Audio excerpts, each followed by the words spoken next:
Assalamualaikum warahmatullahi wabarakatuh. Jumpa lagi bersama saya di channel Ngulik Sejarah. Dan pada video kali ini saya akan kembali lagi nih membacakan suatu kisah misteri, yaitu tentang sebuah santet. Nah, barangkali kalian penasaran dengan ceritanya? Yuk langsung saja kita mulai ceritanya. Namun sebelum lanjut ke ceritanya, saya sarankan untuk kalian, klik tombol subscribe terlebih dahulu dan nyalakan tombol lonceng notifikasinya agar kalian tidak ketinggalan video terbaru selanjutnya dari channel ini. Yuk, daripada kita lama-lama, mari kita langsung saja menuju ke ceritanya. Perhatikan baik-baik karena ceritanya akan saya mulai.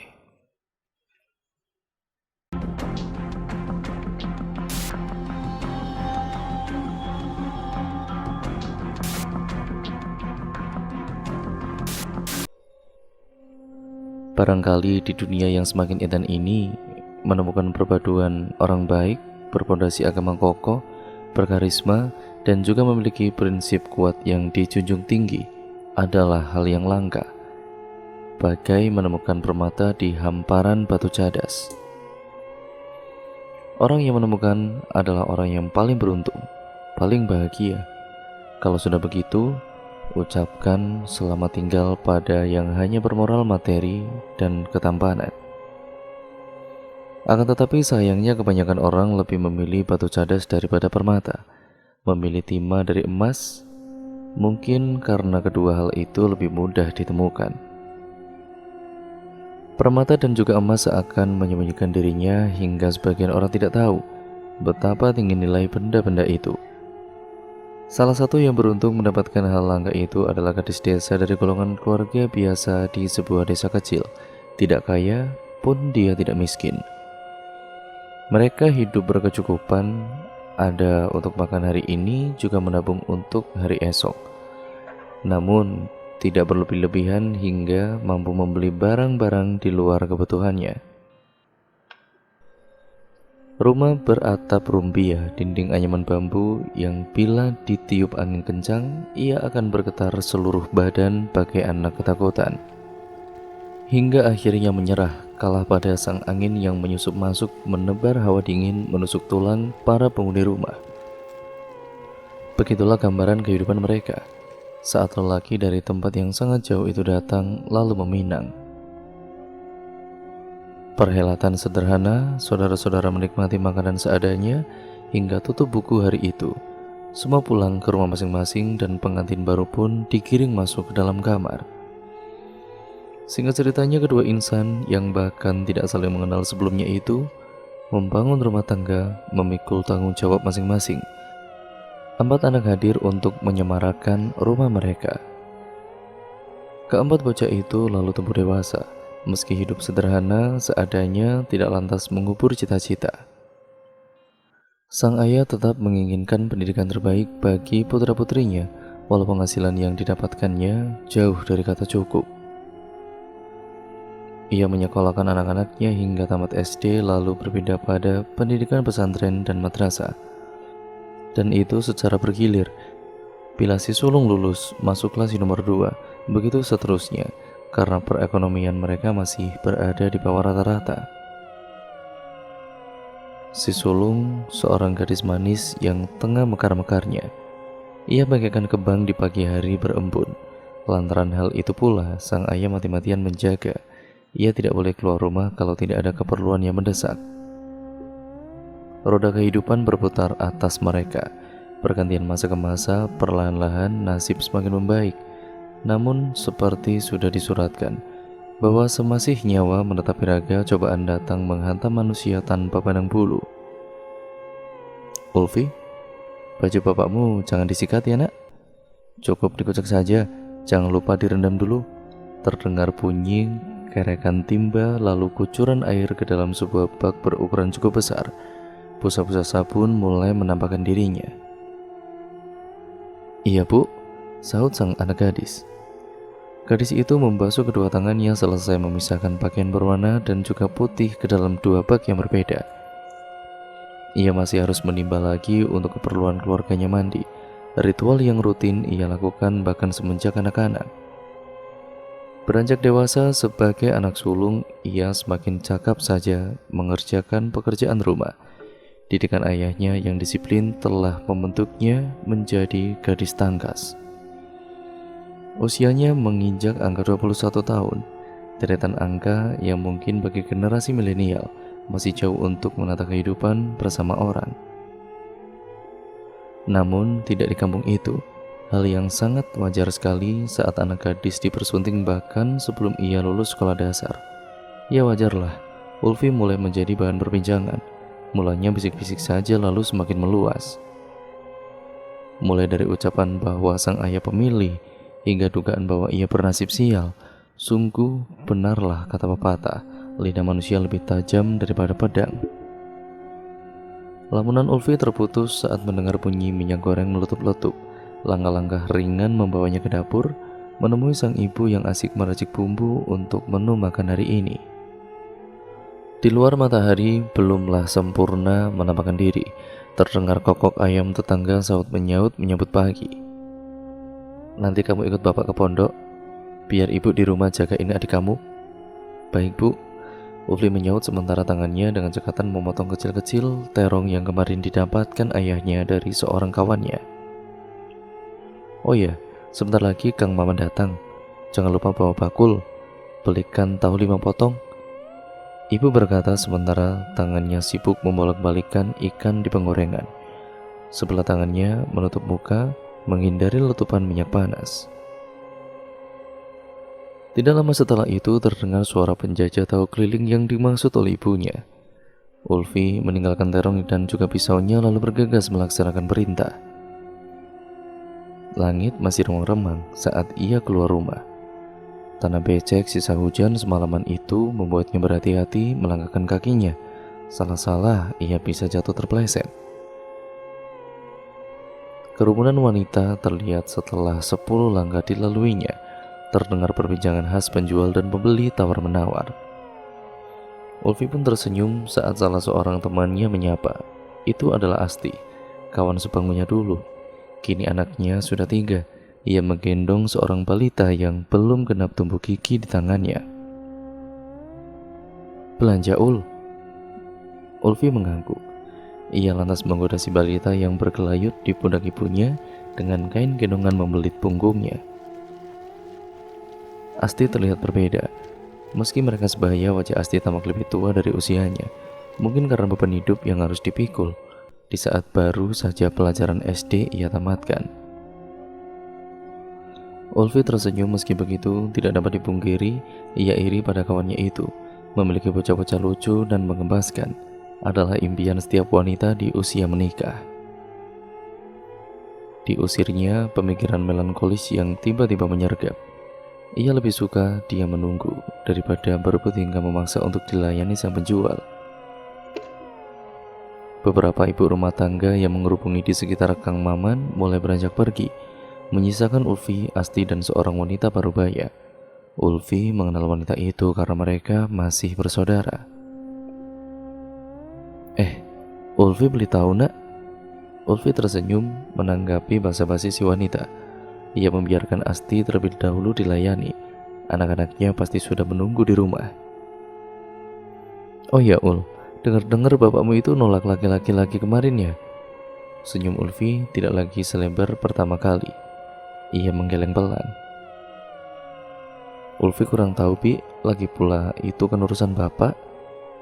Bukan sekali 2 kali ia mendapatkan pertanyaan semacam itu, dan itulah satu-satunya jawaban yang bisa ia berikan. Kamu itu sudah dewasa Ul, sesekali kamu harus berontak. Tengok si Asti, anaknya sudah 3, sedangkan kamu masa sampai tua kamu mau terus begini? Apa bapakmu itu tidak kepengen punya mantu? Tertohok, Ulfi hanya diam dengan senyum masih melekat. Ia kemudian menyerahkan lembaran uang ribuan seraya menerima bakul berisi tahu dari Kang Maman. Tidak lupa ia mengucapkan terima kasih. Bi, Ulfi permisi dulu ya, Kang. Ulfi mengangguk ke arah si wanita dan Kang Maman. Langkah kakinya lantas membawanya menjauhi gerobak tahu itu. Kasihan ya Kang, umur segitu belum bersuami, bentar lagi jadi perawan tua dia. Kalau kata Mbak Puci, ya Ulfi itu terkena guna-guna penghalang jodoh loh Kang. Mungkin dendam dari laki-laki yang ditolak bapaknya itu. Ulfi masih bisa mendengarnya. Dihelanya nafas berat lalu diembuskan. entah disengaja atau tidak, wanita yang dipanggilnya Bibi itu mengatakan keras-keras. Yang jelas ada sesuatu yang memukul keras dada Ulfi hingga ia merasakan nyeri di sana. Baginya jodoh itu adalah misteri, sama misterinya dengan kehidupan ini. Sekuat apapun dia berusaha, jika belum tiba masanya, ia tentu tidak akan menghasilkan apa-apa. Sayangnya, tidak setiap orang berpikir seperti dirinya. Guna-guna, Ulfi menghela nafas sekali lagi. Semoga ia dijauhkan dari segala bentuk kejahatan, doanya dalam hati. Bau dupa kala itu menyambut penciuman siapapun yang masuk ke dalam rumah bercat kuning itu. Aura yang sukses membuat orang merinding. Cat rumahnya boleh-boleh saja berwarna cerah, namun tidak dapat dipungkiri. Perasaan takut menjalar kala memasuki bangunan di ujung kampung tersebut. Terdapat kesibukan layaknya rumah-rumah lain. Sore itu seorang lelaki dengan kulit hitam legam mengenakan celana selutut, kumisnya yang dibiarkan tebal dan melintang. Tampak asik menekuri setiap helaian bulu ayam cemani yang diapitnya. Ia duduk di teras depan rumah bercat kuning itu, sementara di sampingnya kopi yang masih mengepulkan uap panas bersanding dengan pisang goreng menggugah selera. Sesekali bibirnya tampak menyungkingkan senyuman. Meski begitu, tidak serta-merta mengurangi aura angger dari wajahnya. Matanya menatap lurus ke depan, lalu ia terkekeh. Bu, cepat kemari bu," teriaknya. Seorang wanita datang tergopoh-gopoh dari dalam rumah menghampirinya. "Ada apa toh pak? Siapkan seperti biasa, aku mau pergi nanti malam." Sang wanita mengerutkan kening sebentar, lalu bertanya, "Mau ngadain ritual lagi?" Lelaki kumis tebal itu menatapnya jengkel. "Nggak usah kebanyakan tanya kamu, disuruh gini, ya udah lakuin. Cerewet tenan kamu," sungutnya. Sang istri kemudian mengangguk takut-takut. Kemarahan suaminya bukan hal baru baginya. Lelaki yang telah menemaninya selama lebih dari 30 tahun ini memang kerap kali naik darah hanya untuk sesuatu yang remeh-temeh. "Baik pak, nanti aku siapkan. Air mawar juga." "Sudah pasti, itu jangan sampai lupa." Tidak lama kemudian, si wanita melenggang pergi meninggalkan sang suami yang masih asik mengelus ayamnya. Rintik hujan yang semakin menderas membuatnya mendesah. Memang hari baru saja beranjak sore, akan tetapi baginya waktu terasa berjalan lebih lambat. Samar-samar di tengah kucuran air hujan terlihat sesosok manusia berjalan dengan payung di tangannya. Lelaki kumis tebal melintang itu menyipitkan matanya manakala orang tadi membuka pagar bambunya, lalu memasuki halaman rumah dan berhenti di depannya. "Sore mbah," sapanya. Lelaki berkumis tebal itu hanya berdiam sebentar. "Ada perlu apa datang ke sini?" Lelaki parubaya bertubuh kurus dengan baju setengah basah itu tersenyum sumringah. Ia merogoh saku bajunya, lalu mengangsurkan beberapa lembar uang berwarna merah. "Terima kasih mbah, berkat nomor yang mbah beri semalam, saya menang banyak. Ini sebagai rasa syukur saya, moga-moga mbah mau ngasih nomor lagi untuk saya." Lelaki kumis tebal itu terkekeh seraya menerima uang tersebut. "Urusan gampang, besok malam datang lagi lah ke sini." Bagi masyarakat dengan kepercayaan pada mitos yang masih mengakar kuat, sah-sah saja dirasa saat mendatangi seseorang yang dianggap memiliki kemampuan gaib atau semacam dukun. Apa yang diminta, apa yang diperintah, apa yang dianjurkan akan dituruti dengan mutlak tanpa membantah. Mereka menghormati orang itu dengan penghormatan yang cenderung berlebihan.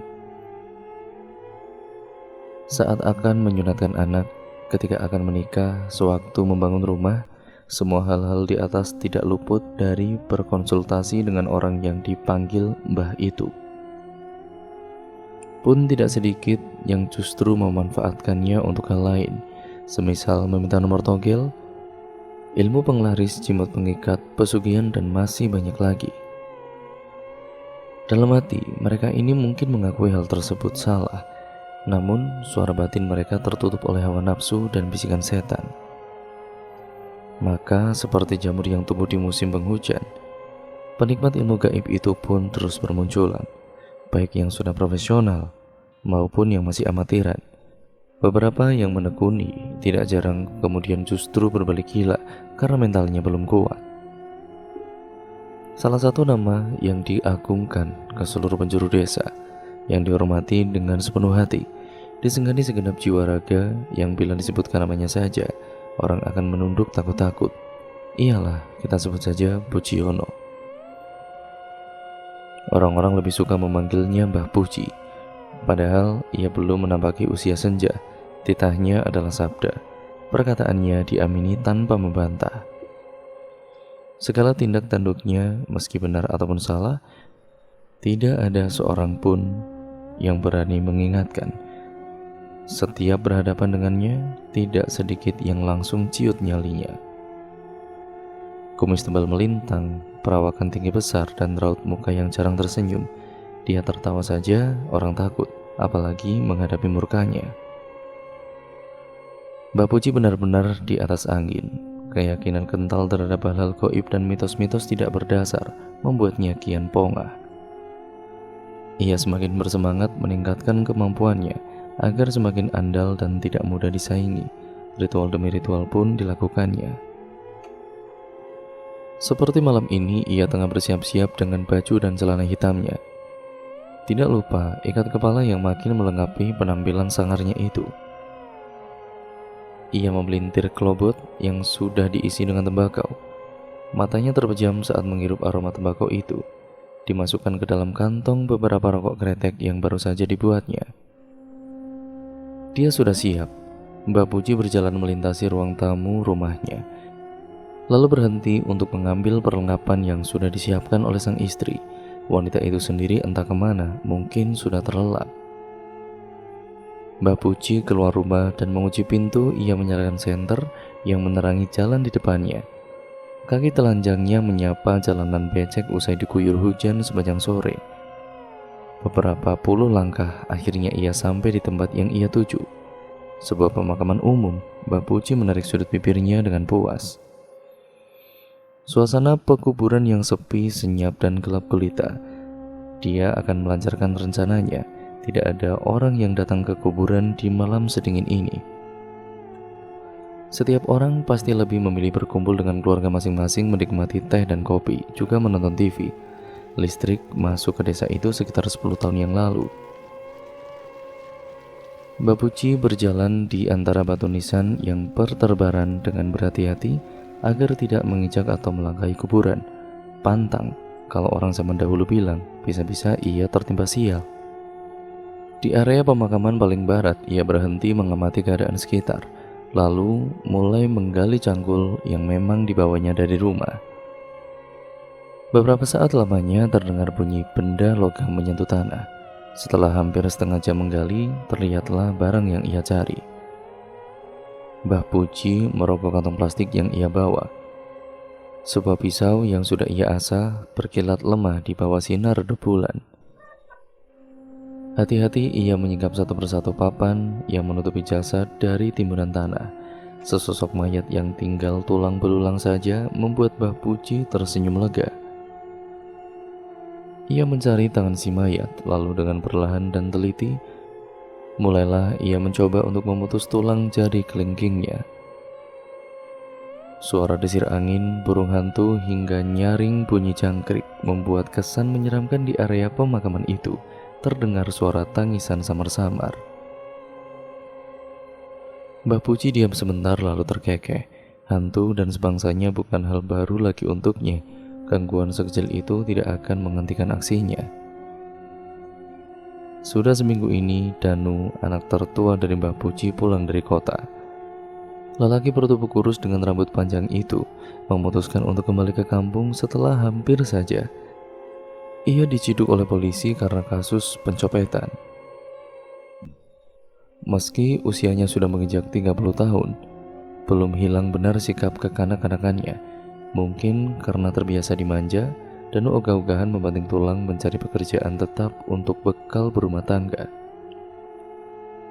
Pusing sang ibu dibuatnya. Kelakuan sang anak sehari-harinya hanya berbuat ataupun berkutat pada tempat tidur dan juga dapur, makan dan tidur saja. Bila diajak berbicara, membentak-bentak. Bila disuruh kerja, langsung masuk dan tutup itu kamar. Ia hanya bisa mengelus dadanya. Danu mempunyai adik perempuan bernama Hartini. Adiknya itu sudah bersuami dan menetap di desa sebelah. Bila pulang, obrolannya hanya berisi keluhan, entah itu tentang mertuanya cerewet atau tetangga yang suka membicarakan dirinya. Satu hari entah kerasukan setan apa, Danu bangun pagi-pagi sekali, memakai pakaian bagus dengan harum parfum memenuhi penjuru rumah. Padahal biasanya jangankan berpenampilan rapi jali, mandi pun dia paling enggan. Heran sang ibu melihatnya. "Mau kemana pagi-pagi, Dan?" tanyanya dengan pandangan curiga. "Ibu tidak usah penasaran, Danu ada urusan. Danu akan kabari nanti."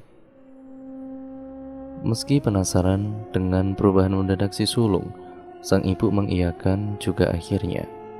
Tatapan matanya mengiringi punggung sang anak yang semakin menjauh. Petang hari barulah Danu kembali. Ia disambut dengan raut heran dari orang tuanya. Mbah Puji berkali-kali mengamati wajah sang anak yang terus-menerus tersenyum. Danu mengempaskan diri di sofa samping bapaknya. "Kenapa kau tiba-tiba tersenyum-senyum persis orang gila?" Mbah Puji mengamati naik turun Danu dengan tatapan yang tajam. Danu makin cengengesan. "Anu Pak," ia tampak kikuk meneruskan ucapannya. Geleng-geleng Mbah Puji dibuatnya. Diam-diam ia curiga. "Pak, saya mau nikah." Akhirnya Danu mengutarakan niatnya. Terbelalak mata sang ibu dan juga bapak menatap dirinya. "Tidak salah dengarkah?" "Kenapa Pak, Bu? Apa ada yang salah?" Danu balas memandang keduanya bergantian. Mbah Puji tercenung sebentar lalu terkekeh. "Tentu ndak le, akhirnya bujangku mau kawin juga. Bapak senang mendengarnya. Pesta pernikahanmu nanti akan Bapak gelar meriah, mewah. Nah, sekarang katakan siapa calonmu itu?" Danu mendesah lega. Ia menggaruk-garuk kepala sebelum menjawab. Seseorang dinilai dari caranya bersosialisasi. Benarlah sabda Nabi yang mengatakan, untuk mengetahui bahwa dirinya orang baik atau bukan, tanyakanlah pada tetangga. Mereka yang selama ini bergaul, bermasyarakat, dan menerima perlakuan, jika tidak bisa membawa sikap, maka bersiap-siaplah mendapat pengucilan dari masyarakat. Seperti memoles warna di dinding, perlahan bertahap, penuh kesabaran, Faiz mulai dikenal antar tetangga sebagai pribadi yang ramah dan disegani. Lelaki 48 tahun itu memang tidak pernah membeda-bedakan siapapun yang berhadapan dengannya. Pun ilmu agamanya yang mumpuni, ia sering ditunjuk mengatasi masalah keagamaan di sekitarnya. Faiz dipercayai masyarakat untuk mengajar anak-anak mereka mengaji. Setiap petang hingga usai sholat isya, surau samping rumahnya selalu ramai dengan suara bocah-bocah melantunkan sholawat dan bacaan Al-Quran. Pribadinya yang menyenangkan sekaligus berwibawa membuat para penerus generasi itu menghormatinya, patuh dan juga langsung melaksanakan begitu Faiz memerintah. Di rerimbunan batang padi yang menguning, terlihat cantik dan juga menggiurkan pandangan. Pasti ada terselip satu dua yang membusuk, mungkin saja digerogoti hama wareng. Begitulah dalam kehidupan manusia. Di tengah kehidupan bermasyarakat ada saja beberapa yang tidak suka melihat yang lain dikenal dan dicintai oleh warga. Dulu desa itu sama seperti desa tetangganya, kental akan kepercayaan mistik dan mitos-mitosnya.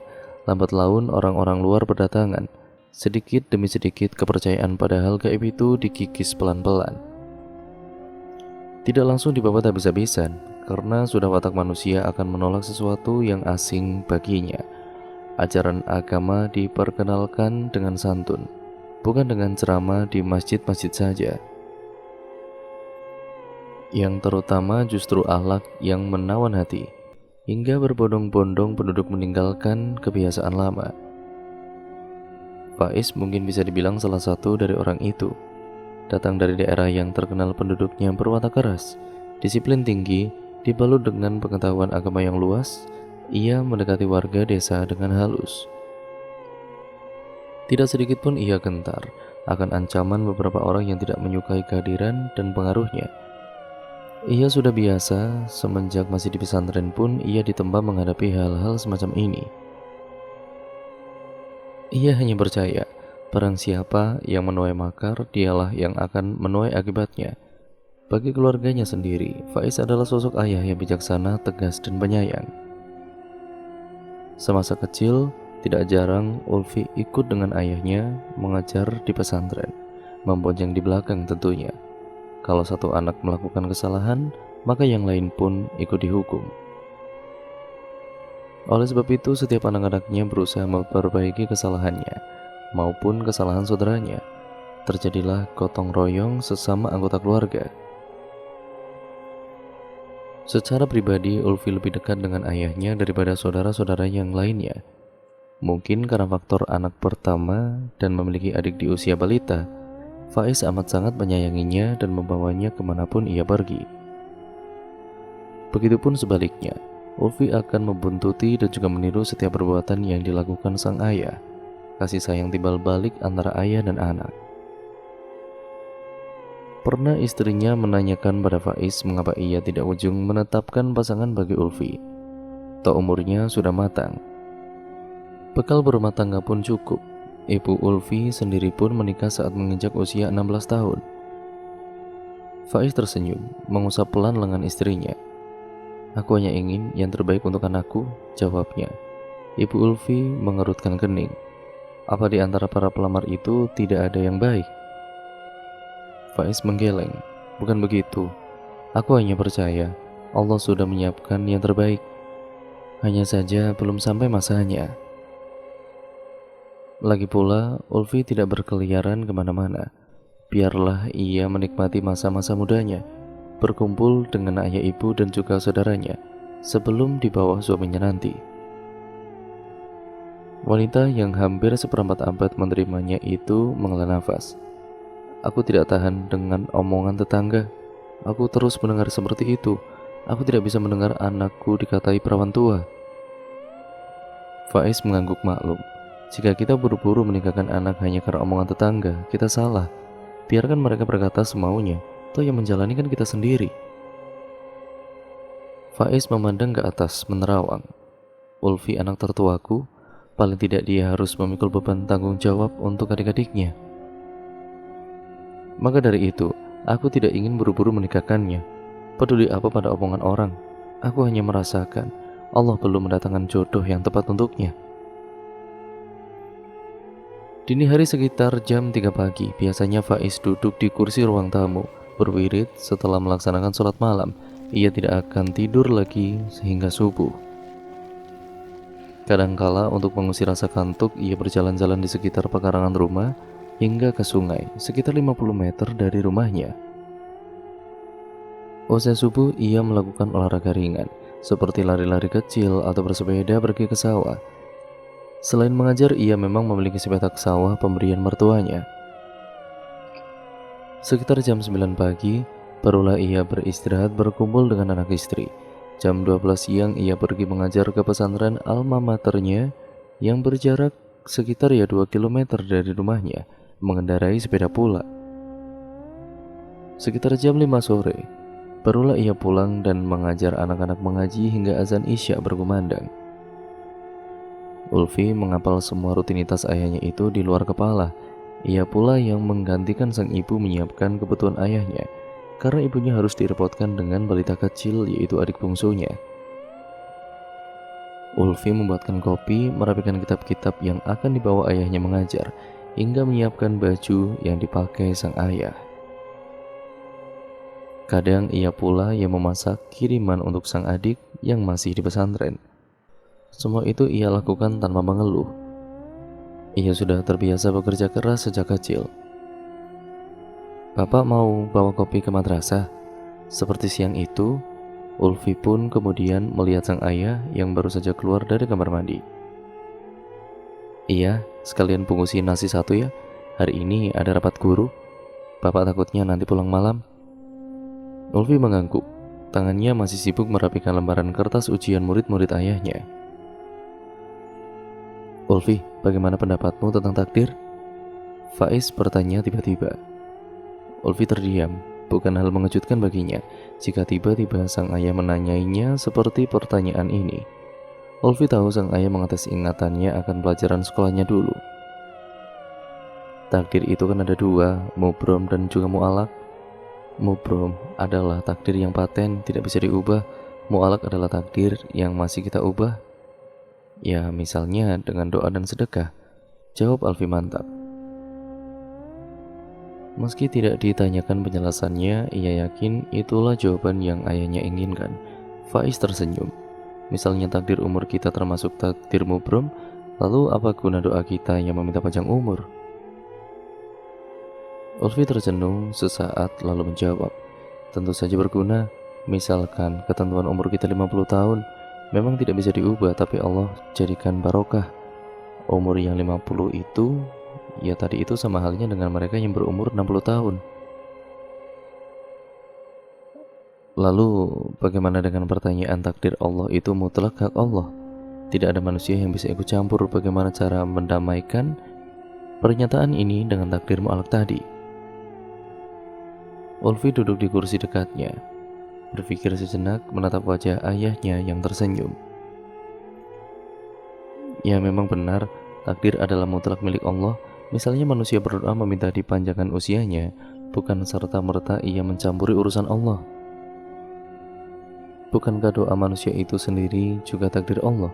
Maka dari itu, sebenarnya Allah sudah merancang apapun itu, tidak luput sedikit pun. Faiz makin lebar tersenyum. Ia kemudian menepuk bahu anaknya. Bagus nak, intinya semua yang terjadi adalah takdir Allah. Jodoh maut rezeki, semuanya sudah diatur, tinggal kita menerimanya. Bersabar atau tidak, ketentuan Allah pasti berlaku. Itu adalah pilihan kita. Apakah kita mau bersabar dengan jaminan pahala yang berlipat, atau justru kita memilih tidak bersabar dengan pahala menguap dan dosa yang bertambah? Bola mata Ulfi bergerak-gerak. Ia terlihat berpikir sesaat lalu balas menatap ayahnya dengan senyum mengembang. Bertambah lagi daftar kekagumannya pada sang ayah. Suasana pekat membayang saat sepeda roda 2 Faiz mulai melaju di atas jalanan desa. Sang pengendara sendiri tampak menikmati kegiatannya, mengayuh pedal dengan santainya dan fokus tertuju ke arah depannya. Sesekali suara binatang malam mulai bersaut-sautan. Faiz mengedarkan pandangan, lampu jalan terlihat remang-remang di depan. Jalanan sepanjang 1 km mulai dari gapura desa itu memang minim pencahayaan, hanya berjarak 1-2 dengan jarak berjauhan. Tubuh penatnya meronta minta diistirahatkan. Seharian ini pekerjaannya lumayan sibuk. Wajar karena akhir semester sudah di depan mata. Ia dikejar rutinitas mengajar yang semakin meningkat, juga rapat-rapat dewan guru dengan intensitas semakin padat. Mungkin selama 1-2 minggu ini ia harus merelakan waktu istirahatnya usai mengajar dengan tambahan kegiatan yang cukup melelahkan. Faiz mencium aroma yang sangat-sangat aneh sekali, yaitu singkong bakar sesaat ia melewati perempatan jalan. Ia mengernyitkan dahi. Bukan hal aneh baginya diganggu makhluk-makhluk semacam ini, namun kali ini entah mengapa aroma dan juga suasana ini berbeda. Faiz tetap mengayuh sepeda tuanya saat tiba-tiba sesosok makhluk tinggi besar berdiri tepat di hadapannya. Sontak ia berhenti. Ditatapnya makhluk berbulu lebat itu dengan pandangan tenang, mencermati gelagat si genderuwo. Taulah Faiz ini bahwa makhluk itu tidak mencegat atas dasar inisiatif sendiri, melainkan ada orang yang menyuruhnya. Siapa yang menyuruhmu? Tanyanya dengan tenang. Ia tidak melepaskan pandangan tepat di mata merah milik si genderuwo. Faiz tahu, ada sisi dirinya yang merasa takut dan gentar, selayaknya manusia biasa. Namun, hal itulah yang tidak boleh ia tampakkan. Makhluk-makhluk gaib justru akan semakin berani dan kegirangan jika melihat manusia ketakutan. seseorang harus menahan rasa takut dan berusaha sekuat mungkin menyembunyikannya. Terdengar geraman rendah dari si genderuwo. Ia mendekati Faiz dengan langkah-langkah besarnya. Faiz menunggu. Dalam hati ia menapalkan berbagai macam zikir yang dikuasainya, juga ayat-ayat suci Al-Quran. Tidak sampai semenit makhluk itu merintih kesakitan. Giginya yang besar-besar menyembul keluar. Terlihat jelas akibat mulutnya yang meraung-raung kasar. Ia lalu melesat pergi, hilang entah kemana. Faiz mengucapkan syukur dalam hati, lalu mulai mengayuh sepedanya lagi. Ulfi mengaduk teh dalam teko kecil itu dengan perlahan. Pikirannya melayang entah kemana. Ia mendesah berkali-kali, kemudian ia meletakkan 3 gelas di atas nampan, tidak lupa teko tadi dan sepiring cemilan. Ia tersenyum masam saat melewati sang ibu yang menggendong si bungsu di tangannya. Entah untuk kali ini perasaannya sangat tidak nyaman, seperti ada sesuatu yang buruk yang sedang menunggunya. Ulfi meletakkan nampan tadi itu di atas meja. Di kursi, duduk sang ayah dengan kedua orang tamunya. Mereka tengah berbincang serius, lalu terhenti saat melihat Ulfi datang. "Silakan diminum," ucap Ulfi ramah. Ia lantas pamit diri dan kembali ke dapur, menyiapkan makan malam untuk keluarganya. Perasaan buruknya semakin menjadi-jadi. Ulfi mengucap ta'awuz berkali-kali. Kira-kira hampir 15 menit kemudian, terdengar derap langkah sang ayah. Lalu percakapan antara ibu dan ayahnya yang mau tidak mau terpaksa ia dengarkan. "Bagaimana, Pak?" tanya sang ibu. Terdengar helaan nafas. "Maaf, Bu, Bapak tidak bisa menerimanya." Ulfi yakin kali ini sang ayah tengah menepuk-nepuk lengan ibunya. Itulah yang dia lakukan setiap kali berusaha menenangkan sang istri. Entah mengapa kali ini justru Ulfi menarik nafas lega. Kurang ajar. Umpatan lelaki berkulit hitam legam itu membuat seisi rumah terhenyak lalu terdiam. Kepala-kepala yang semula tegap menatap kini menunduk takut-takut. Tidak ada yang berani bersuara. Semua mulut yang berada di tempat itu seperti memutuskan akan menutupnya rapat-rapat. Terdengar delaan nafas yang menderu-deru. Dada terbalut pakaian berwarna hitam itu tampak turun naik. Matanya nyalang menatap orang-orang yang berada di depannya, lalu terpaku pada pemuda yang duduk menyandar dengan lemasnya pada sandaran kursi, anaknya. "Kamu jangan khawatir, Danu. Bapak nggak akan biarin ini terjadi kok. Kita dihina, perempuan itu akan merasakan akibatnya." Seorang lelaki yang duduk di samping Ibu Danu menegakkan kepala, memandang lelaki yang tengah puas dilahap api kemarahan itu, lalu bersuara, lebih tepatnya mencicit bagai tikus tercekik. "Anu Mbah, kalau Mbah berkenan, biar saya yang menakut-nakuti keluarga gadis itu. Biar kapok dia." Lelaki berwajah garang itu menoleh, menatapnya dengan pandangan tajam mengunus, membuat nyalinya menciut seketika. "Nggak perlu, biar aku yang ngasih pelajaran nanti, biar dia tahu siapa itu Mbah Pujiono." Suara kekehan tidak kalah menyeramkan terdengar menggantikan gelegak amarah yang membahana sedari tadi. Meski begitu, semua kepala di ruang tamu itu masih tidak berani tegak menantang. Seperti kayu bakar kering yang disiram bensin, tinggal menyulut sepercik api saja untuk membakarnya. Kobaran api itu akan membakar dan sulit dipadamkan. Mungkin seperti itulah yang dirasakan oleh Mbah Puji saat ini. Sudah lama ia merasa muak dengan sosok lelaki itu. Kini seperti menemukan momentumnya, para kebencian di dada semakin berkobar. Selama ini, ia hanya merasa kebencian itu tidak beralasan. Perasaan khawatir pelanggannya yang semakin berkurang setelah ia menyelidiki rupanya akibat pengaruh orang baru di desa tetangga. Memang di kampungnya sendiri ia masih disegani, tetapi tidak menutup kemungkinan lambat laun ia akan ditinggalkan. Kini, perasaan dengki itu semakin berlipat-lipat. Ingin rasanya ia belum mata bisa-bisan orang itu, lalu membuangnya ke tong sampah. Dia benar-benar geram. Mbah Puji menggertakkan gigi. Kumis tebalnya bergerak-gerak, mulutnya berkemat-kamit, kopi panas mengepul di depannya. Untuk kali ini tidak lagi menarik perhatiannya. Danu, Danu, dipanggilnya putra semata wayangnya. 5 menit kemudian barulah Danu menghampiri sang ayah dengan raut muka malas-malasan. Penampilan rapi jalinya hanya bertahan beberapa hari. Ia kembali ke kebiasaan lama awut-awutan, bagai baru keluar dari hutan. Ada apa, Pak? Danu kemudian mengempaskan diri di sofa butut ruang tamu. Tempatnya biasa terlelap selain kamar. Nanti malam kamu ikut Bapak. Mbak Puji menumbuk iris Danu dengan sirat tekad pembara.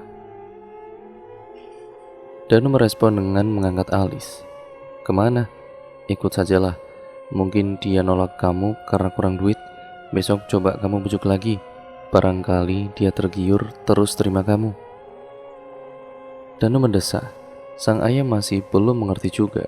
Padahal ia menjelaskan dengan terperinci sedari tadi. Alasan si wanita pujaannya menolak itu mentah-mentah. Pak, dia nolak Danu bukan karena kurang duit. Dia jatuh cinta sama pemuda lain. Gitu, Pak. Dan keluarganya pun manut saja apa kata dia. Danu menjelaskan sekali lagi dengan nada lemah. Mbah Puji merenung. Sesaat kemudian tatapannya memicing. Rokok klobot yang terselip di antara jari telunjuk dan juga tengahnya dihisapnya secara perlahan-lahan. Asap putih membubung tinggi di udara. Kalau begitu, Bapak ada rencana. Kamu tetap ikut Bapak nanti malam. Danu mengernyit tidak mengerti. Sejenak setelah berpikir, ia terkekeh. Baik, Pak. Danu ikut nanti. Suara desau angin utara meniupkan embusan udara dingin, membawa awan-awan tebal mengandung kumpulan uap air. Suara yang terdengar semakin keras itu seakan memberi peringatan hujan turun sebentar lagi. Meski langit sudah menggelap sempurna, orang-orang bisa menebak sebentar lagi hujan menderas tiba-tiba. Purnama di malam ke-16 seharusnya menampakkan diri sedari petang tadi. Akan tetapi hingga jarum jam menunjukkan angka 7, tidak ada satupun sinarnya mengintip. Bulan nyenyak dalam selimut mendung yang cukup tebal. Bunyi-bunyian langit mulai memegahkan telinga. Sesekali lecutan cambuk kilat menyala di antara gulita malam. Dua orang itu berjalan setengah terburu-buru, menunduk-nunduk agar bayangannya tidak tertangkap indera penglihatan. Pohon-pohon besar membantu menyamarkan pergerakan mereka. Sampailah mereka di satu rumah. Bangunan tidak terlalu besar itu dikelilingi pagar tanaman singkong yang tingginya sudah melebihi ukuran tubuh orang dewasa. Lampu teras membiaskan cahaya buram, satu-satunya pencahayaan di sekeliling tempat itu. Pohon mangga berdiri tegak di sudut halaman, menyaksikan kedua orang itu mulai bertingkah. Pertama-tama orang yang lebih muda menaburkan sesuatu yang entah apa mengitari rumah itu. Mulutnya berkomat-kamit sementara tangannya sibuk merogoh kantong plastik hitam yang dibawanya. Orang kedua diam saja menyaksikan si pelaku menjalankan aksinya. Diam-diam bibirnya menyungkingkan senyum, manakala sosok itu berjalan mendekati. Ia mengangguk samar-samar seperti kedatangan mereka yang sembunyi-sembunyi. Sepelan itulah mereka bergegas pergi. Saat dirasa jarak mereka sudah jauh, barulah lelaki yang lebih muda bertanya. Apa tidak apa-apa, Pak? Kita cuma ngasih pelajaran aja kan? Si bapak mengangguk. Kamu gak usah khawatir, ini hanya peringatan ringan untuk mereka, biar dia cerah. Lelaki muda itu terdiam.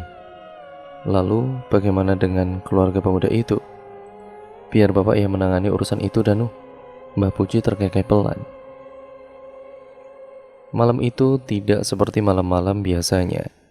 Faiz merasakan ada hal sesuatu yang aneh.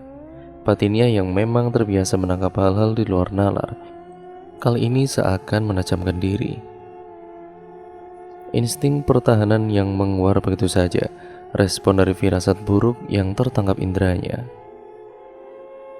Alam selalu memberikan peringatan bagi manusia, pertanda itu hanya tertangkap oleh batin-batin yang terasa serta jiwa pemilik kemampuan yang lebih untuk mengurainya.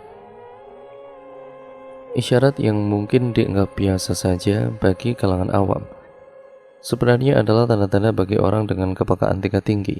Alam bawah sadar mereka mengirim sinyal bahwa ada sesuatu yang berjalan tidak semestinya. Faiz termangu, disandarkan kursi, seraya menatap lurus ke depan, seperti hendak menunggu sesuatu yang berjalan menghampirinya. Pandangannya beralih ke sekeliling. Keluarga sudah pulas dibuai mimpi. Ia sendiri juga terlelap sedari tadi, sebelum nalurinya membangunkannya dengan paksa. Faiz menarik nafas, tangannya terkapal di samping tubuhnya. Ia menajamkan sekali lagi semua indera yang dimilikinya, berusaha menangkap alarm alam akan bahaya yang sebentar lagi datang. Benar saja, tidak lama kemudian, kepulan asap perlahan memasuki rumahnya dari bawah pintu. Samar mula-mula, lambat laun semakin menebal, hingga membentuk sosok yang jika dilihat manusia biasa, akan membuatnya pingsan karena tidak kuat. Pocong dengan wajah hancur berdarah dengan belatung bergerak-gerak, kain kafan putih usang dihiasi beberapa noda tanah di sana-sini.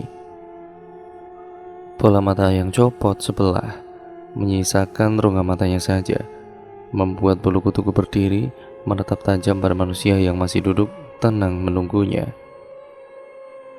Aroma busuk bangkai mulai menyerbak di penjuru ruangan, menerbitkan rasa mual mengaduk-aduk perut. Faiz bergeming.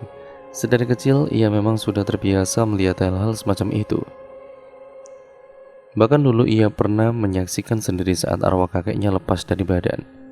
Namun bukan berarti tidak lantas membuat rasa takutnya lenyap begitu saja. Ia gentar, tetapi ditahannya kuat-kuat. Keluarganya jauh lebih penting saat ini. Melihat pocong itu masih tidak bergerak dari tempatnya berdiri, Faiz menyadari bahwa yang diincar makhluk itu bukanlah keluarganya, akan tetapi dirinya. Pergilah, Faiz menggumam dengan suara pelan. Jemarinya bergerak samar, tangannya yang mengepal sedari tadi perlahan membuka. Faiz merasakan hawa panas yang menyelimuti sekelilingnya, padahal sebelumnya udara sangat dingin. Efek kehadiran makhluk tidak diinginkan itu membuat fisiknya sedikit kepayahan. Dihitungnya hingga hitungan kelima, pocong itu masih bergeming.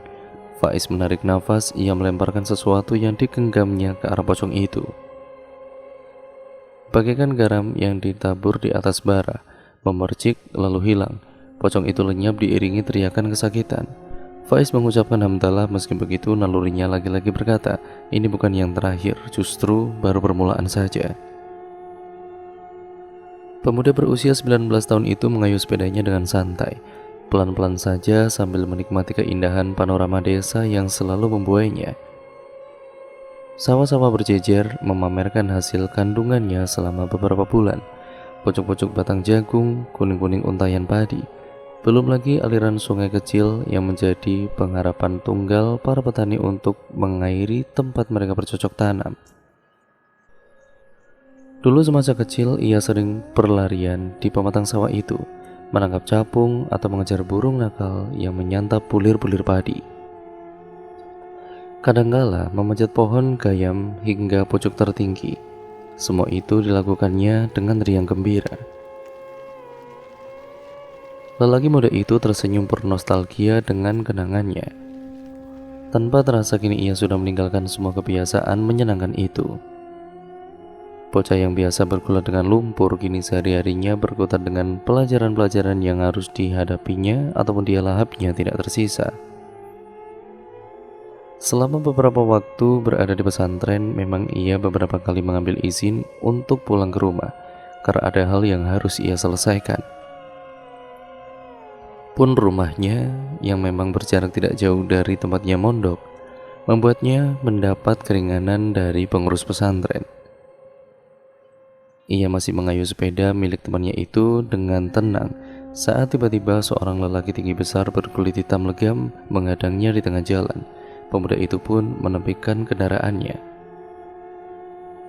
"Maaf pak, ada perlu apa ya?" tanyanya dengan sopan. Firasatnya memburuk saat lelaki parubaya itu melemparkan tatapan penghinaan dan amarah yang menggelegak. "Jangan berpura-pura kamu. Gara-gara kamu, anakku ditolak perempuan. Cih, pakai pelet apa kamu?" Lelaki muda itu mengernyitkan dahi. Ia sama sekali tidak memahami maksud ucapan orang itu. "Maksud bapak apa? Perempuan itu siapa?"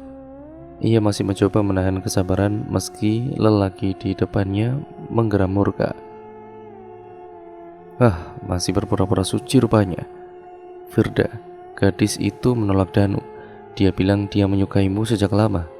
"Alah, dasar memang keluarga busuk. Sengaja kalian ya? Iri pada keluargaku."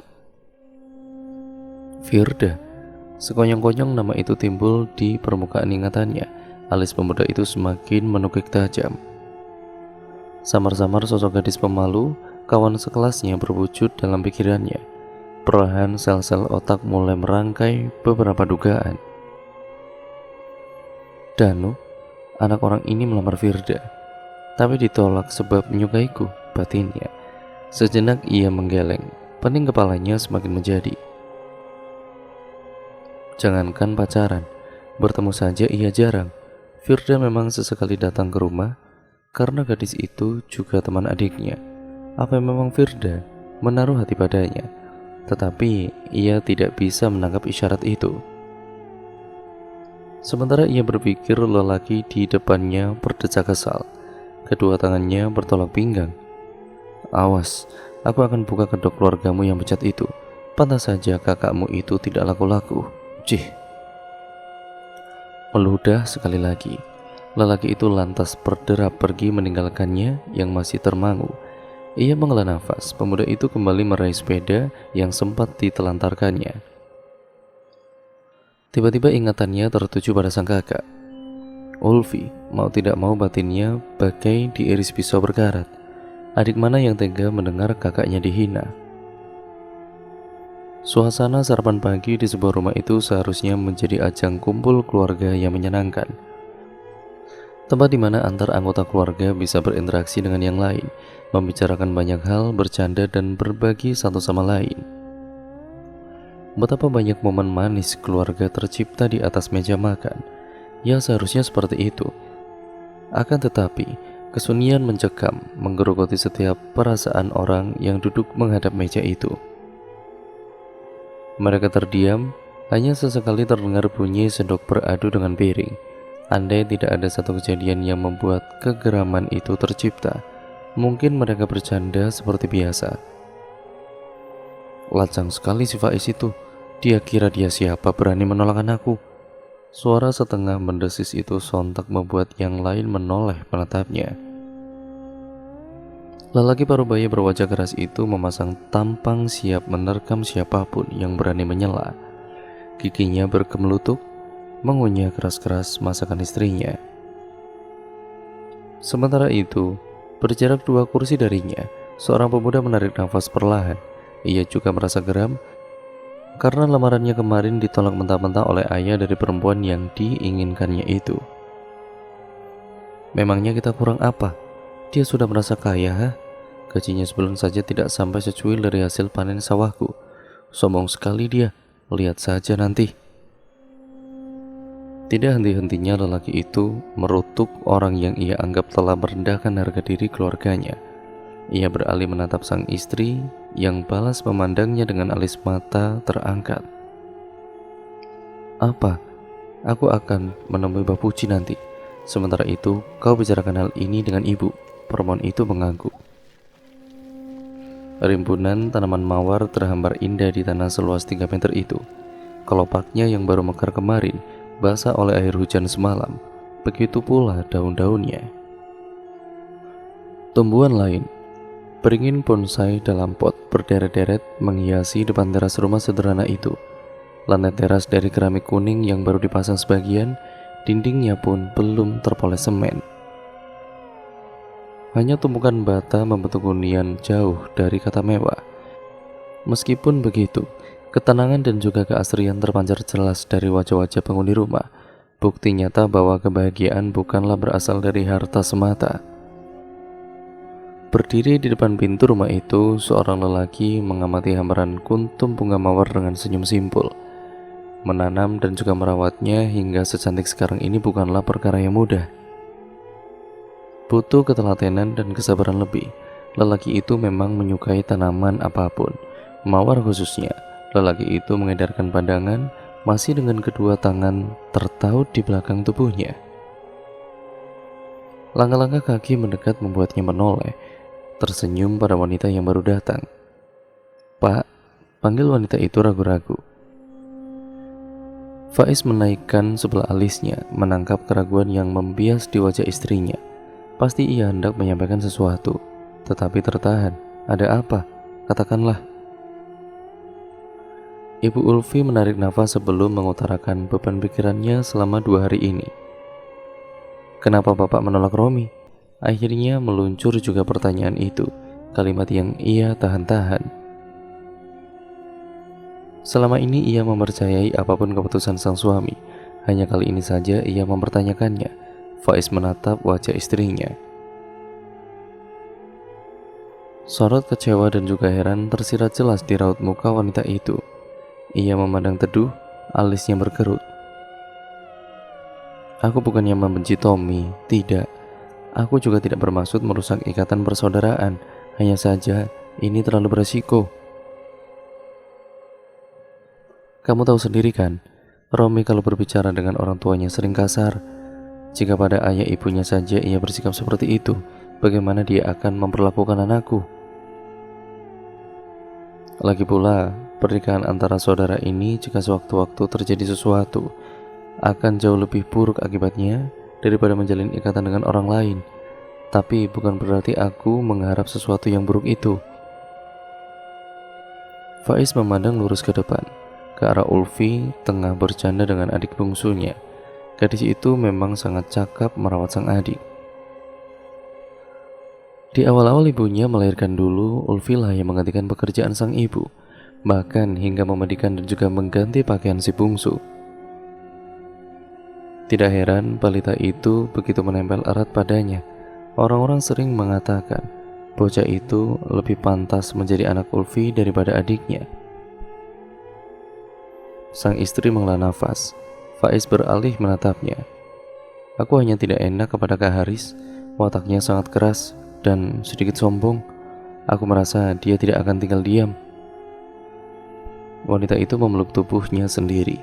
Selama ini, bahkan ayahnya kewalahan menghadapi kekerasan Haris. Kakaknya itu tidak segan-segan melakukan apapun demi mewujudkan keinginannya. Maka dari itu, ia sangat terkejut dan cemas saat mengetahui sang kakak melamar putrinya untuk anak sulungnya Romi. Terlebih lagi, saat sang suami menolak dengan halus lamaran itu, Faiz mengangguk-ngangguk. "Kali ini, pasrahkan semuanya kepada Allah. Kita percaya Allah akan melindungi orang-orang yang tidak bersalah." Wanita di sampingnya tidak menjawab. Diam menatap bocah kecil berceloteh riang dengan mulut penuh makanan. "Jadi itulah Mbah, saya sangat membencinya. Saya marah. Dia telah menghina saya, meraupkan kotoran di wajah saya. Saya ingin memberinya pelajaran," ucapnya berapi-api. Di ruangan yang terhirup darinya aroma dupa, 2 lelaki itu duduk berhadapan. Pria berwajah sangar dengan kumis lebat mengangguk-ngangguk tiap kali lelaki di depannya bercerita. Sejujurnya ia pun merasa kesal pada orang yang diceritakan lelaki itu. Diam-diam sudut bibirnya tertarik, menyeringai. Ia puas. Setidaknya ada satu orang yang berpikiran sama-sama membenci Faiz. Lucunya, yang membenci dan juga mendatanginya saat ini adalah Haris, kakak ipar lelaki itu sendiri. Bertambah giranglah dia. Mbak Puji bersorak dalam hati. "Kau tahu, aku pun sebenarnya jengkel padanya." Mbak Puji pun menyaut setelah beberapa saat lamanya terdiam. Ia tersenyum saat Haris memandangnya dengan heran.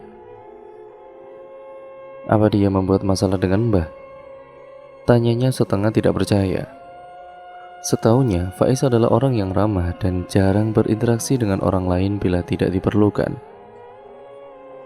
Mbah Puji terkekeh, kemudian raut wajahnya mengerut, rahangnya mengeras. Anakku, Danu, dia ditolak wanita gara-gara anak si Faiz itu. Kemarin aku melabraknya habis-habisan, kau lihat. Berani-beraninya dia menantangku. Aku yakin laki-laki itu menurunkan ilmu pelet pada anaknya, sangat yakin. Untunglah perempuan itu sudah kuberi pelajaran, jawabnya dengan nada geram. Haris tercenung, ingatannya berputar tertaut pada sosok pemuda 19 tahun yang selalu tersenyum tiap kali berpapasan dengan orang. Adik Ulfi yang berada di pesantren, Ahmad namanya. Sudahlah, sekarang katakan apa maumu. Pikiran Haris kembali dikuasai amarah dan kedengkian. Ia adalah orang yang cukup berpengaruh di kampung itu, terkenal dengan harta yang berlimpah. Sampai suatu ketika adiknya menikah dengan lelaki dari antah berantah. Perlahan simpati masyarakat ia mulai beralih. Terlihat dari banyaknya bocah-bocah mengaji di surau samping rumahnya. Kecengkelannya semakin menjadi-jadi. Haris kembali meluap-luap. Saya ingin memberi pelajaran pada si Faiz itu, Mbah. Bikin dia menderita, Mbah. Baik secara fisik maupun mental. Buat dia terhina dan secepatnya pergi meninggalkan kampung ini. Mbah Puji menjadi senang. Dia terkekeh seraya menghisap rokok kelopotnya, menatap Haris yang masih menyorot marah. Kalau begitu, datanglah kemari nanti. Kapan, Mbah? Tengah malam. Haris mengangguk patuh. Tengah malam yang dinantikan Haris pun tiba. Mengenakan sarung yang dipakai sembarangan, kaos oblong dibalut jaket hitam, ia dipersilakan masuk oleh Mbah Puji yang sudah menunggunya sedari tadi. Keduanya lantas memasuki kamar khusus dengan beberapa benda di sana. Aroma dupa yang dicampur dengan sesuatu yang Haris tidak tahu apa menyambut indera penciuman. Pencahayaan minim hanya mengandalkan lilin di beberapa sudut ruangan, serta sebuah benda yang ditutupi oleh kain hitam. Haris mengernyitkan dahi saat mencium bau amis. Duduk, perintah Mbah Puji menyadarkan Haris. Mereka duduk berhadapan-hadapan. Tidak ada suara untuk beberapa saat lama. Desir-desir angin membuat bulu kuduk Haris berdiri. Bagaimana ada angin lewat di ruangan tertutup seperti ini? Mbah Puji masih belum berkata-kata lagi usai menyuruhnya untuk duduk tadi. Ia tenggelam dalam bacaan-bacaan yang Haris tidak ketahui. Mulutnya berkemat-kamit melafalkan mantra. Haris kemudian menerkanya. Karena kalimat-kalimat yang diucapkan Mbah Puji sangat asing di telinganya. Sampai setengah jam lamanya hingga Haris mulai terkantuk-kantuk. Suara kekehan sontak mengusir kantuknya. Haris membelalakan mata. Mbah Puji masih sibuk merapal mantra. Lalu dari mana suara tawa itu terdengar? Seketika Haris mengusap tengkuknya sendiri. Takut-takut ia menoleh ke belakang. Matanya kembali melebar saat mendapati pemandangan yang tidak pernah ia lihat seumur hidupnya. Sesosok tinggi besar dan berbulu lebat berdiri tegak. Tingginya hampir mencapai langit-langit ruangan itu. Wajahnya mengerikan, awut-awutan, tertutup bulu-bulu, tidak jelas mana hidung, mana mulutnya. Jari jemarinya sebesar pisang tanduk, siap mencengkram siapapun yang berada di depannya. Tubuh Haris bergetar hebat. Jika sekilas dilihat, makhluk itu mirip dengan orang utan atau kera bertubuh sangat besar. Haris berkali-kali memandang Mbah Puji yang belum membuka mata. Ia menelan ludah dengan gugup. Mati aku, batinnya. Seharusnya ia mengikuti kata hati yang melarangnya pergi kembali ke tempat ini. Bisa-bisa justru dialah yang menjadi santapan siluman kera itu. Datang juga kau akhirnya. Ucapan Mbah Puji membuat Haris menarik nafas lega. Sangat lega sekali. Ia mengusap keringat dingin yang membasahi keningnya. Terdengar rajauan tidak jelas dari makhluk itu. Haris berjingkat takut. Tentu saja, Aku sudah menyiapkan itu. Mbak Puji menyingkap kain hitam yang memperlihatkan isi baskom di bawahnya. Haris menahan mual seketika.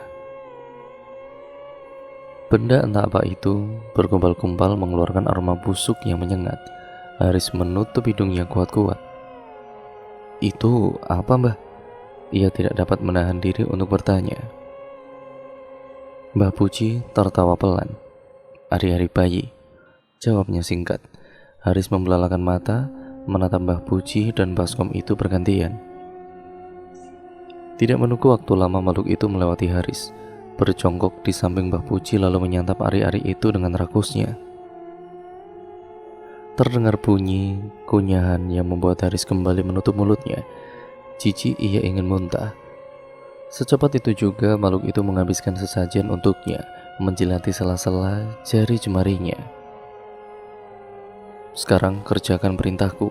Pergilah ke rumah yang kusebutkan tadi. Ganggu dia bagaimanapun caranya. Makhluk itu mengangguk-ngangguk dengan cepat. Ia menggelepar-gelepar sesaat sebelum menghilang. Terdengar embusan napas lega. Apa semuanya akan berjalan lancar, Mbah? Tentu saja. Makhluk itu adalah wujud ilmu hitamku yang paling tinggi tingkatannya. Belum pernah dia gagal satu kali pun. Kekehan puas Mbah Puji diiringi senyum lebar Haris. Keduanya yakin sebentar lagi lelaki yang dibencinya itu tidak akan bisa hidup dengan tenang. Kedengkian membakar habis diri mereka. Tidak, kumohon, jangan, berhenti. Teriakan menguar di malam yang tengah terlelap dalam kepekatannya. Faiz memicingkan matanya terkejut. Kantuk yang sempat menyergap kini sirna seluruhnya. Pandangannya bersirobok dengan kegelapan. Bunyi air diguyur terdengar semakin intens di luar. Hujan kembali melebat rupanya. Otaknya memproses sesuatu yang diterima indera pendengaran dengan respon bangkit dari tempat duduk dan berjalan tergesa-gesa menghampiri kamar anaknya. Asal suara cerita tadi. Ada apa, Pak? Kenapa Ulfi berteriak? Rupanya sang istri juga mendengar teriakan itu. Sembari mengucek-ucek mata, ia mengamati raut wajah sang suaminya yang berubah pias. Ulfi, bangun, bangun nak. Buka pintunya nak. Faiz mencoba meredam gemuruh di dadanya. Firasat buruk menghampirinya secepat kerisauan yang sempat menjamah. Lelaki di ujung usia 40 tahunan itu merasakan ada sesuatu yang jahat tengah mengincar diri maupun keluarganya. Ingatan tentang pocong yang menyatroninya tadi membuat susah payah ia menenangkan diri. Bunyi derit pintu dibuka dari dalam, lalu kepala Ulfi menyembul keluar. Terlihat jelas sisa-sisa air di sudut kelopak matanya. Suaranya serak saat ia menjawab ayahnya. Ulfi gak apa-apa, Pak. Maaf tadi Ulfi mimpi buruk. Gadis 21 tahun itu mencoba menyungkingkan senyum. Sang ibu menarik nafas lega. Tangannya terulur, kemudian membelai puncak kepala anak gadisnya itu. Memangnya waktu mau tidur gak baca doa apa kamu nak? Masa kalah sama adikmu? Ulfi menarik senyum tipis. Ya sudah, tidur sana. Ketegangan yang sempat tercipta itu berangsur-angsur luntur. Ulfi masuk ke kamar saat ayah dan juga ibunya beranjak pergi, menurutkan bujukan malam yang memberatkan kelopak matanya. Faiz tahu semalam anaknya kurang tidur. Terlihat jelas dari sorot lelah mata Ulfi saat meladeni adiknya sarapan pagi. Gerakan tubuhnya tidak bersemangat, raut wajah tenang dan juga berseri yang selalu ia tambahkan pagi ini memudar. Suara deheman membuat Ulfi mendongakkan kepala. Melihat isyarat anggukan kecil dari Faiz, Ulfi menghampiri sang ayah. Kamu gak tidur semalam? Tanya Faiz pelan. Duduknya masih tenang di atas kursi plastik menghadap meja makan. Ulfi menggeleng pelan. Tidur pak, cuma Ulfi sering bangun karena mimpi anak itu. Terakhir Ulfi teriak yang bikin bapak sama ibu bingung. Terus gak tidur lagi sampai subuh. Faiz mengangguk samar. Mimpi apa? Ulfi merenung sesaat. Ia menghembus napas perlahan. Mimpi serem banget, Pak. Ulfi mimpi dikejar kera besar. Bangun lalu tidur lagi, mimpi itu lagi. Mungkin Ulfi terlalu capek. Faiz terdiam mendengar cerita Ulfi. Jemari telunjuknya mengetuk meja makan berulang kali menciptakan nada-nada tidak beraturan. Iya, mungkin kamu kecapean, Nak. Jangan terlalu lelah. Kamu istirahat saja ya, biar ibumu yang jaga ini ya. Faiz menatap si bungsu yang kini asik bermain dengan mangkok sarapannya. Butiran nasi dan juga lauk berhamburan di sekitarnya. Ulfi mengangguk tanpa membantah. Tubuhnya memang terasa remuk. Meski hanya mimpi, entah mengapa ia merasa peristiwa itu terjadi di dunia nyata. Kakinya pegal-pegal seperti habis berlari berkilo-kilometer jauhnya. Percakapan ayah anak itu terputus saat Ulfi membawa sang adik untuk berganti baju. Meski bukan tipe wanita yang suka bergosip, mau tidak mau, wanita 30 tahunan itu mendengar pembicaraan antar tetangganya. Tangan mereka kemudian sibuk memilih sayur, tetapi mulut perempuan-perempuan itu tidak bisa diam. Ada saja yang digosipkan. Mulai dari Yai Marjuki yang mempunyai istri lagi, Yanto yang menggugat cerai istrinya karena mandul, hingga kambing Pak Tohari beranak kembar, seolah-olah perbincangan itu tidak pernah kehabisan bahan. Takjub Ibu Ulfi dibuatnya, ia menggeleng-gelengkan kepala, masih dengan bibir terkatup rapat tentunya. Firda anaknya Pak Sunoto kan? Memangnya kenapa dia? Salah seorang wanita bertubuh tambun menyahut. Dia kena penyakit aneh gitu. Masa kemarin gak kenapa-napa, sekarang cuma bisa tiduran di kasurnya. Katanya badannya bau busuk. Ya bener. Ibu Ulfi mendengar kaget. Selama ini ia tidak pernah mempercayai gosip-gosip yang beredar. Namun mendengar nama Firda disebut dengan kabar mengenainya membuatnya membelalakan mata. Beneran, lihat deh. Mana itu ibunya Firda keluar belanja hari ini? Karena dia sekeluarga lagi tidak di rumah, mereka bawa Firda ke rumah sakit. Duh, ngeri deh. Ingatan Ibu Ulfi terpaku pada sosok gadis 19 tahun yang berwajah lugu dengan kulit hitam manis. Senyum yang tidak pernah memudar di wajah, baju kurung dan juga rok sederhana yang berkibar-kibar tertiup angin. Firda sangat dekat dengan keluarganya, terutama dengan anak ketiganya. Setengah tidak percaya, setengah menyangkal mentah-mentah, Ibu Ulfi menggeleng. Selama ini Firda baik-baik saja, tanpa satu penyakit pun hinggap di tubuhnya. Aneh jika tiba-tiba ia mengidap sakit parah sampai harus dibawa ke rumah sakit seperti itu. Betul, ada yang bilang dia kena santet, badannya pentol-pentol bernanah. Aku tidak sengaja ngeliat pas Firda masuk ke dalam mobil tadi. Santet? Siapa yang tega menyantet anak itu ya? Aduh, makanya punya anak perempuan dijaga. Salah-salah dia punya masalah sama laki-laki, terus dendam karena ditolak. Bisa saja kan? Suwarti, kakak ipar Ibu Ulfi pun menyela. Entah mengapa tatapannya menyorot langsung padanya. Memangnya nyariin jodoh anak itu nunggu yang gimana sih? Ganteng, kaya, kerja mapan. Tunggu saja sampai bulu gagak jadi putih. Boyo kalau ada yang ngelamar, orangnya jelas, ya udah diterima. Salah-salah, kena karmanya dia. Meski ingin menyangkal, Ibu Ulfi menahan ucapannya. Ia merasa kali ini kalimat itu ditujukan khusus untuknya. Menarik nafas perlahan, ia menyelesaikan belanjanya, lalu secepat mungkin pergi dari tempat itu. Jodoh orang, siapa yang tahu bukan? Meski kriteria yang disuguhkan nyaris mencapai kata sempurna, jika Allah berkehendak lain, maka tidak akan pernah tercapai untuk bersatu. Itulah yang dirasakan Ulfi saat ini. Romi, lelaki sekaligus sepupunya itu, memenuhi hampir semua tipe idaman wanita. Tampan, tinggi, ramah, juga memiliki masa depan. Harta orang tua pun pekerjaan mapan berada dalam genggaman. Wanita mana yang tidak tergiur Di zaman serba susah ini, gadis manapun tentu lebih suka memilih pria yang bisa menjamin kehidupannya kelak. Mungkin itu yang dinamakan bukan jodoh. Ulfi diam-diam lega mendengar keputusan ayahnya menolak lamaran Romi. Bukan karena mereka sepupu, tetapi Ulfi memiliki satu figur yang diidamkannya seperti sang ayah. Itulah gambaran jodoh keinginannya.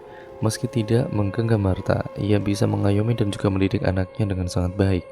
Bagi Ulfi, Faiz adalah cinta pertamanya. Sedangkan dalam diri Romi, tidak didapati sedikit pun hal tersebut. Meski mereka tidak terlalu dekat karena Romi bekerja di kota, Ulfi tahu perangai Romi. Dia memang ramah tetapi tidak segan membantah orang tua. Lagaknya ponga, senyum yang ia umbar pun menyiratkan jelas sifatnya itu. Doa-doa yang diuntai Ulfi tiap malam saat pertama kali merasakan ketertarikan Romi padanya agar Allah tidak menjodohkan mereka dikabulkan. Ulfi lega luar biasa. Meski begitu, jauh di dalam batinnya alarm lain memperingatkan agar waspada, genderang perang yang mungkin tanpa sengaja ditabuh oleh ayahnya. Firda meninggal dunia. Kegiatan memasak di dapur siang itu sontak terhenti. Ulfi dan juga ibunya terpaku, saling menatap. Raut terkejut dan juga kesedihan yang menyeruak tiba-tiba. "Bapak tidak salah dengar kan?" Ibu Ulfi bertanya dengan nada bergetar. Tangannya yang memegang pisau tremor parah. Ya bagaimana tidak, baru tadi pagi ia mendengar obrolan tetangganya di sekeliling gerobak sayur soal Firda yang dirujuk ke rumah sakit. Dan siang ini, ia mendapat kabar ataupun berita yang tidak terduga. Samar-samar air mulai menggenangi bola matanya. Keterkejutan yang sama pun dirasakan oleh Ulfi. Firda dalam bayangannya adalah seorang gadis manis dan ceria. Suara tawanya yang khas selalu menyemarakan suasana. Belum lagi oleh-oleh berupa kue kering buatannya sendiri setiap ia berkunjung. Tiba-tiba datang kabar duka mengenai dirinya. Ajal manusia memang tidak dapat ditebak. Faiz mengamati satu persatu wajah anak istrinya. Lalu dia menghela nafas. Firda sangat dekat sekali dengan keluarganya. Wajar jika berita kematiannya sulit dipercaya.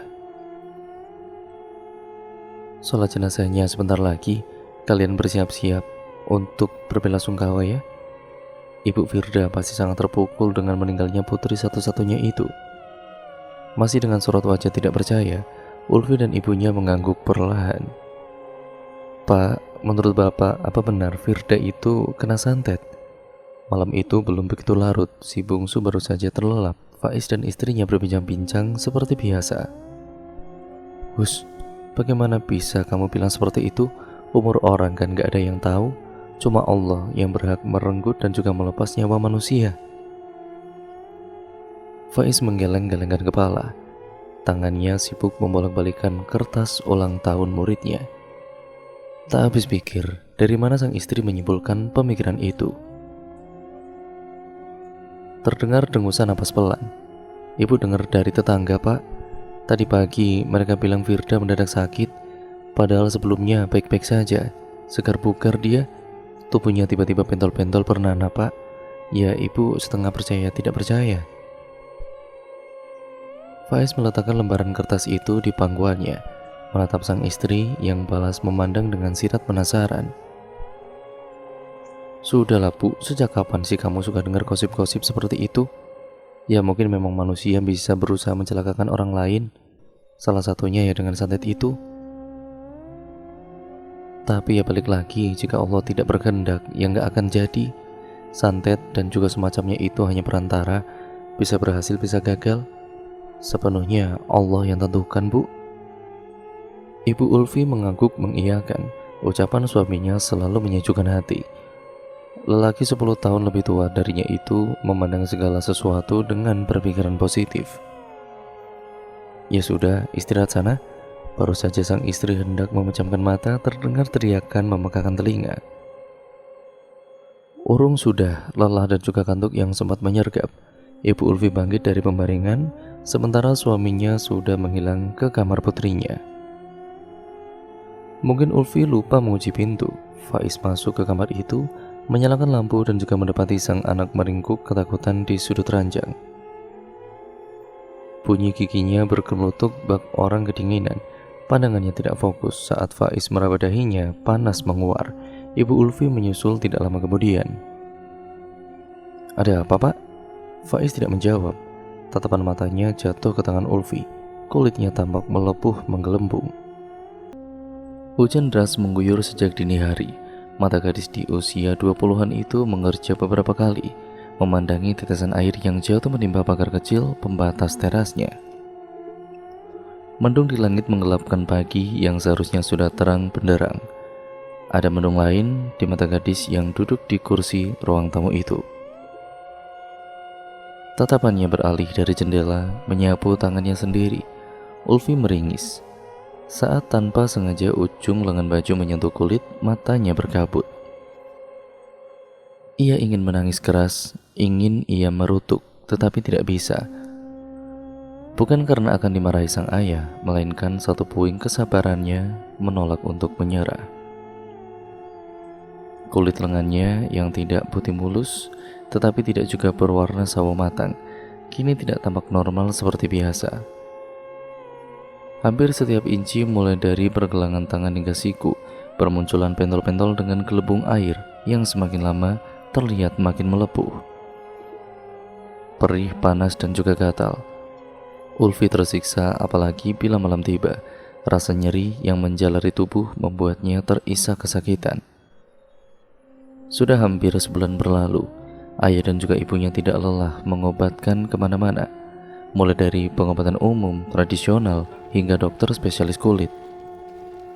Semuanya jawaban itu sama saja, alergi makanan. Alergi apa? Selama ini keluarga mereka jarang mengonsumsi makanan yang bisa memicu alergi seperti itu. Katakanlah, udang atau ayam. Kedua jenis lauk pauk itu sangat jarang menghiasi meja makan mereka. Tahu dan juga tempe dengan cobek kecil berisi cabai rawit yang diulek halus dengan garam, menu paling familiar yang mengisi perut. Ulfi sebenarnya sudah lelah, namun melihat kegigihan ayah mencari pengobatan untuknya, mau tidak mau membuat ia malu pada diri sendiri. Penyakit apa yang sesungguhnya ia derita? Ya Allah, hanya itu yang keluar dari mulut perempuan muda itu tatkala menatap bayangan dalam cermin. Kaca di kamarnya itu adalah benda terakhir yang akan ia kunjungi. Ya bagaimana tidak? Dalam pantulan wajahnya, Ulfi mendapati paras buruk rupa seorang gadis. Wajahnya yang tidak luput dari bintik-bintik besar menyakitkan. Ulfi membalikkan badan, lalu kemudian mendudukkan tubuhnya di tepi ranjang. Kulit mukanya terasa terbakar, panas dan juga gatal. Pipinya seperti menebal beberapa senti. Ia hampir tidak mengenali bayangannya sendiri. Segala yang tampak di cermin itu mematahkan senyumannya sekali lagi.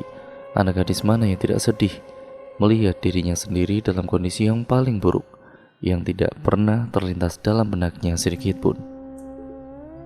Penyakit aneh itu semakin mengganas. Disebut aneh ya karena pentol-pentol menyakitkan itu hanya muncul di anggota wudhunya. Tangan hingga siku, wajah sampai dagu, juga kaki sebatas mata kaki. Bagian tubuh yang lain tidak apa-apa ataupun baik-baik saja, bersih tidak tercemar seperti itu. Ulfi menatap sekali lagi tangannya. Kelopak matanya bergerak-gerak, lalu rintik gerimis mulai merembesi pipi. Hal yang paling menyakitkan dari penyakit ini adalah pandangan orang lain terhadap dirinya. Ayah dan ibu memang tidak melarangnya keluar rumah dalam kondisi semacam ini. Hanya saja Ulfi tahu diri. Cukuplah anak tetangga beberapa waktu lalu yang melotot padanya saat itu menyapu teras rumah. Seakan ia makhluk asing yang menetap di bumi ini. Semenjak itu bisa dihitung tidak lebih dari jemari satu tangan. Ia keluar rumah. Itu pun hanya sebentar saja. Ulfi tidak mau orang-orang semakin gencar membicarakannya. Meski begitu bukannya ia tidak tahu, di luar sana guncingan tentang dirinya pun pasti sudah menyebar luas, bagaikan virus yang menyerang, merata kemana-mana. Orang sama membicarakan, seakan paling paham kondisinya saat ini. Berita dari mulut ke mulut dengan tambahan bumbu yang pas versi mereka. Ulfi menghela nafas. "Kamu kenapa?" Ulfi berhenti melangkah. Tangannya urung menyibak gorden ruang tamu, terpaku berdiri di samping pintu. Ada insting yang menyuruhnya berhenti. Sayup-sayup suara tangisan ibunya terdengar. Hati Ulfi terasa diremas. Ibu dan juga Mbak Yu ya? Kenapa tega sekali mereka mengatakan itu kepadaku? Lalu isak tangis lagi. Sambil menajamkan telinga, Ulfi menggigit bibir bawahnya kuat-kuat. Entah ia sangat yakin penyebab tangisan sang ibu berkaitan erat dengan dirinya. "Ceritakan, ada apa ini? Kamu datang-datang matamu kok sembab. Ada apa dengan ibu dan juga Mbak Yu?" Bunyi nafas menderu, ibunya seperti berusaha menenangkan diri sendiri sebelum bercerita. Ulfi makin gelisah. Tanpa sadar jemarinya meremas kain gorden. Mereka bilang, entah dari mana mereka dengar kabar itu, Ulfi kena tua dari ilmu hitam ya. Astagfirullah. Bersamaan dengan istighfar yang terucap dari mulut sang ayah, Ulfi memelalakan mata, kedua bibirnya bergetar, dadanya mulai sesak. "Ilmu hitam apa, Bu? Sejak kapan aku punya ilmu-ilmu seperti itu? Tidak pernah. Syirik itu namanya. Penyakit Ulfi murni dari Allah, itu ujian bagi kita semua." Suara tangisan ibunya kembali terdengar. Mata Ulfi terpejam, ada nyeri merambati sudut hatinya. Bergerak ke atas, mencekik tenggorokan, napas gadis itu memburu. "Aku sakit hati ya, aku marah, tapi aku diam saja. Bisa-bisanya mereka menuduh begitu. Ya Allah, dosa apa ini? Kenapa ujian ini berat sekali?" Ulfi mulai tergugu. Kedua tangannya yang terlihat membekap mulutnya sendiri, mencegah tangisan keluar dari sana. Sudah, Bu. Kamu tidak usah dendam sama ibu dan juga Mbak Yu yang memfitnahku memiliki ilmu hitam seperti itu. Mereka tidak tahu, Bu. Itu saja. Kita diam saja, tidak usah berkata macam-macam. Suara lembut ayahnya menenangkan sang ibu. Masalahnya, mereka dengar itu dari orang ya. Berita busuk itu tersebar luas bahwa ayah selama ini punya ilmu hitam. Dan berbalik pada Ulfi, ibu dan juga Mbak Yu sepertinya terhasut. Ibu bahkan... Perkataan ibunya Ulfi terhenti. Ulfi masih setia di balik kelambu, terisak tanpa suara. "Apa? Ibu memintaku pisah." Sampai di situ Ulfi menyingkir dan pergi. Ia sudah tidak kuat lagi melanjutkan mencuri dengar pembicaraan kedua orang tuanya. Bagaimana bila hal terburuk itu terjadi? Bagaimana jika ujian ini belum cukup sampai di sini? Ulfi tidak bisa membayangkan di bawah bantal dia menangis sejadi-jadinya, meluapkan semua kemarahannya, putus asa hingga kecewa yang dirasakannya. Aduh Gusti, cobaan apa lagi ini? Jika cobaan adalah jubah kebesaran, maka sabar adalah mahkotanya.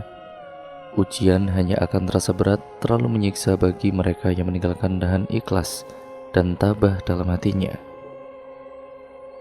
Karena cobaan dari Allah tidak akan luntur, tidak akan hilang begitu saja. Meski manusia meneteskan 1000 air mata duka, hanya tawakal dan juga ikhtiar satu-satunya pegangan agar tidak jatuh ke dalam jurang kekufuran. Sudah genap 1 bulan Ulfi sehari-hari mengurung diri di dalam kamarnya. Penyakitnya tidak kunjung sembuh, malah semakin parah. Rintihan kesakitan acap kali keluar tanpa sadar saat ia terlelap. Musim berganti, menyapa kemarau, mengucapkan selamat tinggal pada musim penghujan. Tetes-tetes air tercurah seakan menyampaikan salam perpisahan dari awan mendung yang berarak, bergandengan tangan di langit, disaksikan oleh sang surya. Kemilau tetes bening itu juga tercipta dari netra beririsan hitam, tatkala pandangannya beradu dengan tetes hujan terakhir. Gadis itu mengusap pipinya yang basah. Sekuat tenaga ia menahan, acap kali kesedihan itu melahirkan air mata tanpa diminta. Ulfi, tarikan nafas terdengar panjang sebelum gadis itu menoleh, menyungkingkan senyum pada sang ibu. "Iya, Bu." Ibunya tidak menjawab. Wanita itu duduk di sofa saja yang sama dengan putrinya. Menatap dari samping, wajah ayu dan bersahaja itu terlihat redup, tidak lagi bersinar. Hampir seluruhnya tertutupi oleh bentol-bentol kecil yang pasti gatal dan perih. Jika sudah begini, masihkah ia berani berharap ada laki-laki lebih baik yang mau meminang putrinya? Ibu Ulfi menggeleng. Biarpun takdir Ulfi perawan seumur hidup, sebagai ibu dia akan menerima. Bukankah sudah seharusnya setiap orang tua merentangkan tangan lebar-lebar, memeluk anak-anaknya apapun yang mereka lakukan ataupun apapun kekurangan mereka? Helaan napas tidak kalah berat ia hembuskan. Ibu, apa Ulfi sangat menjijikan? Tersentak, pertanyaan syarat luka dari sang anak pun tidak urung menambah pilunya. Ada sayatan lagi di sana, di dalam hati seorang ibu. Menggeleng keras wanita itu menggenggam tangan Ulfi. Tidak nak, tentu saja tidak nak, kenapa kamu berpikir seperti itu? Ulfi kemudian diam. Bibirnya terkatup rapat, seperti tidak hendak membuka. Sang ibu pun segera maklum, ada yang disembunyikan putrinya itu. Bude Artinah yang bilang ya? Ulfi menoleh cepat, menatap ibunya dengan mata membelalak. Tanpa dijawab sekalipun wanita parubaya itu tahu, sangkaannya itu benar. Ingatan pahit kembali melayang saat kakak perempuan itu mencela habis-habisan karena ia bersikuku menolak tegas permintaan agar bercerai dengan sang suami. Semenjak itu hubungan mereka memburuk. Seringkali tatapan melengos dan juga mulut terbungkam rapat ia dapatkan saat mereka bersuara. Meski begitu, ayah Ulfi selalu mewanti-wanti pada istrinya agar tidak sekalipun membalas perbuatan itu. Kita sedang diuji sama Allah, tidak sabar sedikit saja buyar pahala kita. Pesannya tiap kali keduanya berbincang di malam hari membuat Ibu Ulfi semakin kagum pada sang suami. Bagaimana bisa dia memiliki hati seluas samudra? Apa itu berarti suaminya manusia sempurna? Tidak. Sekali-kali ya tidak. Awal-awal pernikahan ayah Ulfi adalah sosok yang cenderung arogan, temperamen, hingga membuat takut anak-anaknya. Namun seiring perjalanan waktu, tabiat itu berkurang, menjadi sosok yang bijaksana. Darinya ia dan juga anak-anak mendapatkan banyak pelajaran dan teladan kehidupan. Suara mesin mobil di halaman membuat Ibu Ulfi kembali dari pengembaraan pikirannya. Sejenak tercenung melihat dua orang laki-laki keluar dari kendaraan roda 4 itu. Ibu, mungkin tamu ayah? Ulfi menggumam. Sang ibu mengangguk. Kedua wanita itu buru-buru masuk ke ruang tengah setelah menutup tirai yang memisahkan ruang tamu dengan bagian rumah lainnya. Faiz mengamati kedua tamunya, lalu menghela nafas. Mereka adalah murid di pesantren dulu. Sudah berkeluarga dan kemudian memiliki kehidupan cukup mapan. Keduanya datang murni untuk bersilaturahmi. Namun entah mengapa salah satu dari mereka baru saja masuk rumah, justru terdiam dengan mata membelalak. Penyakit anak Ustadz bukan penyakit biasa. Ada aura gaib di sini. Dia kena guna-guna, Tat. Ucapnya meyakinkan. Faiz hanya menanggapi dengan sorot tajam, lalu mengangguk. Aku pun merasakan hal yang sama. Tapi untuk apa? Siapa? Siapa yang melakukan ini pada kami? Selama ini keluarga kami baik-baik saja. Lelaki yang mengatakan tadi mengedarkan pandangan. Ia memang memiliki semacam kelebihan khusus, mampu merasakan aura setiap tempat yang didatanginya. Sebaiknya Ustadz hati-hati. Sepertinya dia tidak main-main. Jika Ustadz mengizinkan, saya akan mengembalikan guna-guna ini kepada pemiliknya. Tidak usah, Faiz menukas cepat. Tidak ada gunanya. Insya Allah semuanya akan segera terbuka. Allah akan tunjukkan semuanya. Dua tamu itu saling berpandangan, lalu kemudian mengangguk segan kala itu. Wajah sang guru terlihat lebih bias dari sebelumnya. Dugaan yang sempat terlintas itu rupanya dibenarkan oleh kemampuan milik muridnya tersebut. Faiz terpaku di kursi saat melihat kelebat hitam lewat di seberang pandangan menuju ruang tengah. Jika diibaratkan pohon, mungkin daun-daun kehidupan Ulfi saat ini tengah meranggas. coklat hingga menunggu gugurnya saja. Ranting rapuhnya mencoba bertahan, berpegangan pada dahan yang lebih kuat, sementara angin cobaan hidup itu terus-menerus menerpanya. Semua orang pasti mengalami ujian, bukan? Besar kecil, lama sebentar, pemenangnya adalah mereka yang mampu bertahan hingga akhir. Entah sudah kali keberapa Ulfi telah menghitung. Ia jadi terbiasa akan mimpi-mimpi buruk yang menghantuinya semalam. Pun perih dan juga gatal yang menggerayangi seluruh tubuhnya tidak lagi terasa. Seperti tanaman layu yang tinggal menunggu ajalnya, lalu tiba-tiba datang air hujan yang melimpah. Keluarga itu dikejutkan lagi pada satu malam yang cerah, di mana tidak ada satupun awan yang menutupi. Dua orang lelaki datang bertamu pada mereka. Tentu saja Faiz mengenal kedua tamu itu. Mereka adalah Syafi'i dan Manaf, tetangga satu desa yang rumahnya terletak cukup jauh dari tempat tinggalnya. Hampir mendekati perbatasan dengan desa lain. Jarang berinteraksi, tetapi jika bertemu saling menyapa dengan ramah.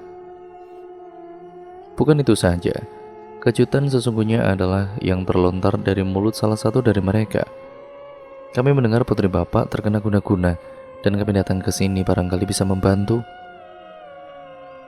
Faiz mencermati kedua tamu yang hampir sebaya dengannya itu. Dengan tatapan ragu-ragu, mereka sama sekali tidak berpenampilan atau memiliki aura seorang dukun atau tabib. Lalu, "Oh, bukan pak, kami kesini bukan untuk mengobati." Manaf tersenyum kecil, menampik sorot keheranan di wajah Faiz. "Rumah saya bertetangga dengan rumah Duladim, Bapak Firda. Saya tahu sendiri kondisi tubuh gadis itu saat meninggal. Lalu saya mendengar kabar putri bapak ini. Percayalah pak, dia sedang disantet orang." Faiz mengangguk. Ia juga percaya akan hal itu. Yang lebih penting kami tahu siapa pelakunya. Wajah Faiz memucat seketika. Mereka tidak main-main, bukan? "Kalau boleh tahu, sudah berapa lama anak bapak sakit begini?" Manaf menimpali. Faiz tercenung sebentar menghitung dalam hati. "Hampir 40 hari, jawabnya. Kalau begitu sihir yang menyerangnya sebentar lagi akan berakhir. Tentu butuh ritual baru jika penyantet itu ingin memperpanjang masanya." Faiz menghela nafas. Memang, ia sendiri pernah mendengar ilmu hitam yang menyerang seseorang wajarnya hanya bertahan sampai 40 hari. Setelah itu butuh ritual baru dari si pelaku agar korbannya tetap menderita. Lalu apa rencana bapak-bapak ini? Gusar mulai menguasai pikirannya, tetapi Faiz mencoba bersikap tenang. "Kami akan mengintainya setiap malam." Syafi'i menoleh pada rekannya. "Kami tahu tempat dia menjalankan ritual selanjutnya," sahut Manaf meyakinkan. Kelabu di sore itu, mendung berarak di langit, padahal siangnya matahari bersinar cukup sangat terik. Seakan menyajikan hamparan akan ada hujan di penghujung hari. Entah tertepati atau tidak, karena biasanya di musim kemarau seperti ini, awan-awan berwarna hitam hanya selintas lewat, tidak pernah singgah. Pohon-pohon jati mulai meranggas, pertanda kemarau menapaki puncak usianya.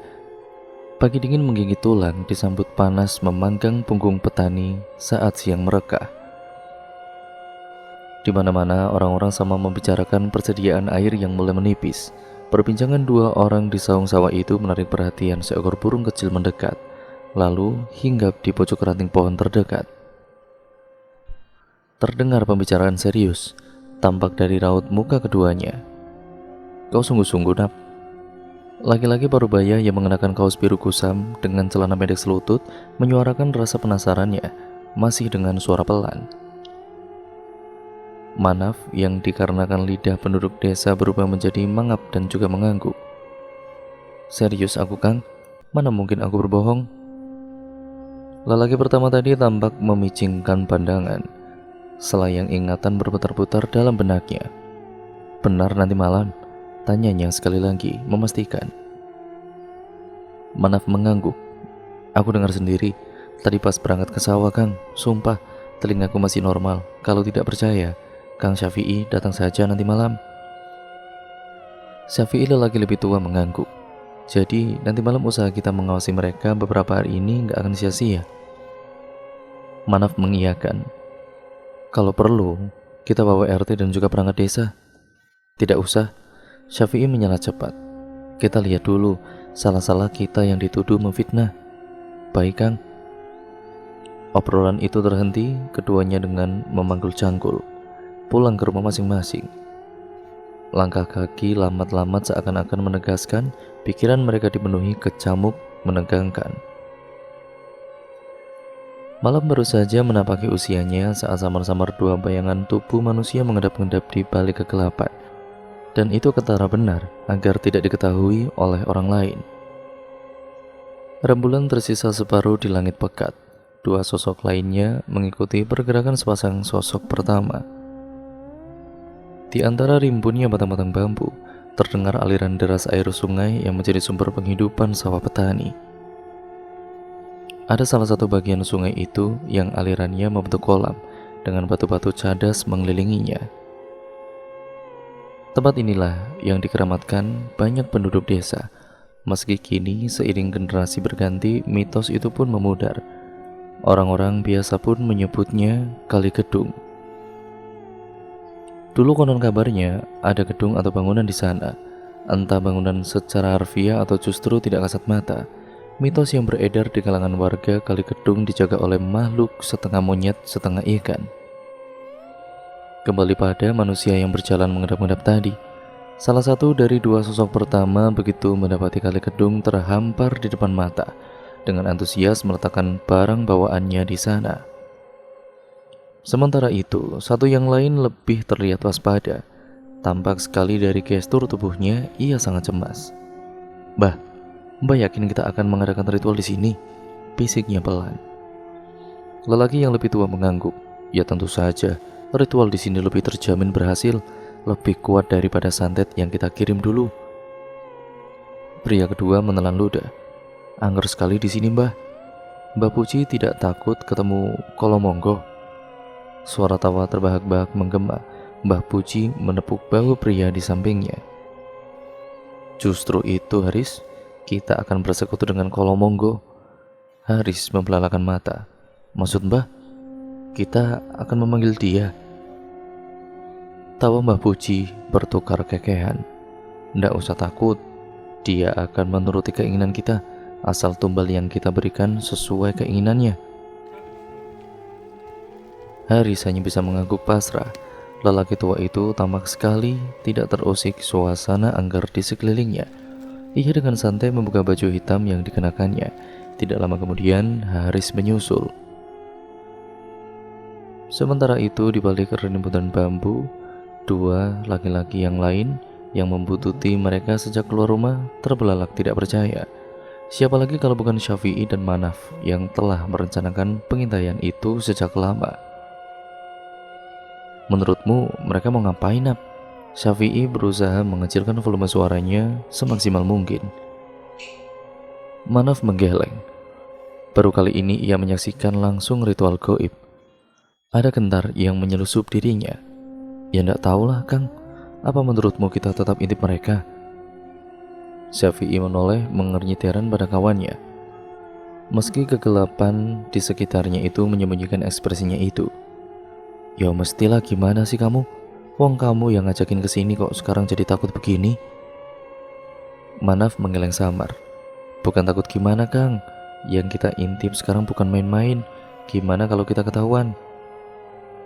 Syafi'i mendesah pelan. Lah ya makanya udah diam aja. Kita lihat mereka mau ngapain. Saat kedua matanya kembali memicing, Syafi'i hampir terjengkang saking kagetnya. Kedua lelaki itu telah menanggalkan pakaiannya, bertelanjang bulat sementara mereka melakukan gerakan yang tampak seperti orang menari. Astagfirullah, mereka ngapain itu, Kang? Manaf melotot tidak percaya. Ya ndak tahu aku, makanya liatin aja. Shh, kecilin suara kamu. Syafi'i menginterupsi ucapan lelaki di sebelahnya. Kang, kok aku merinding gini yo?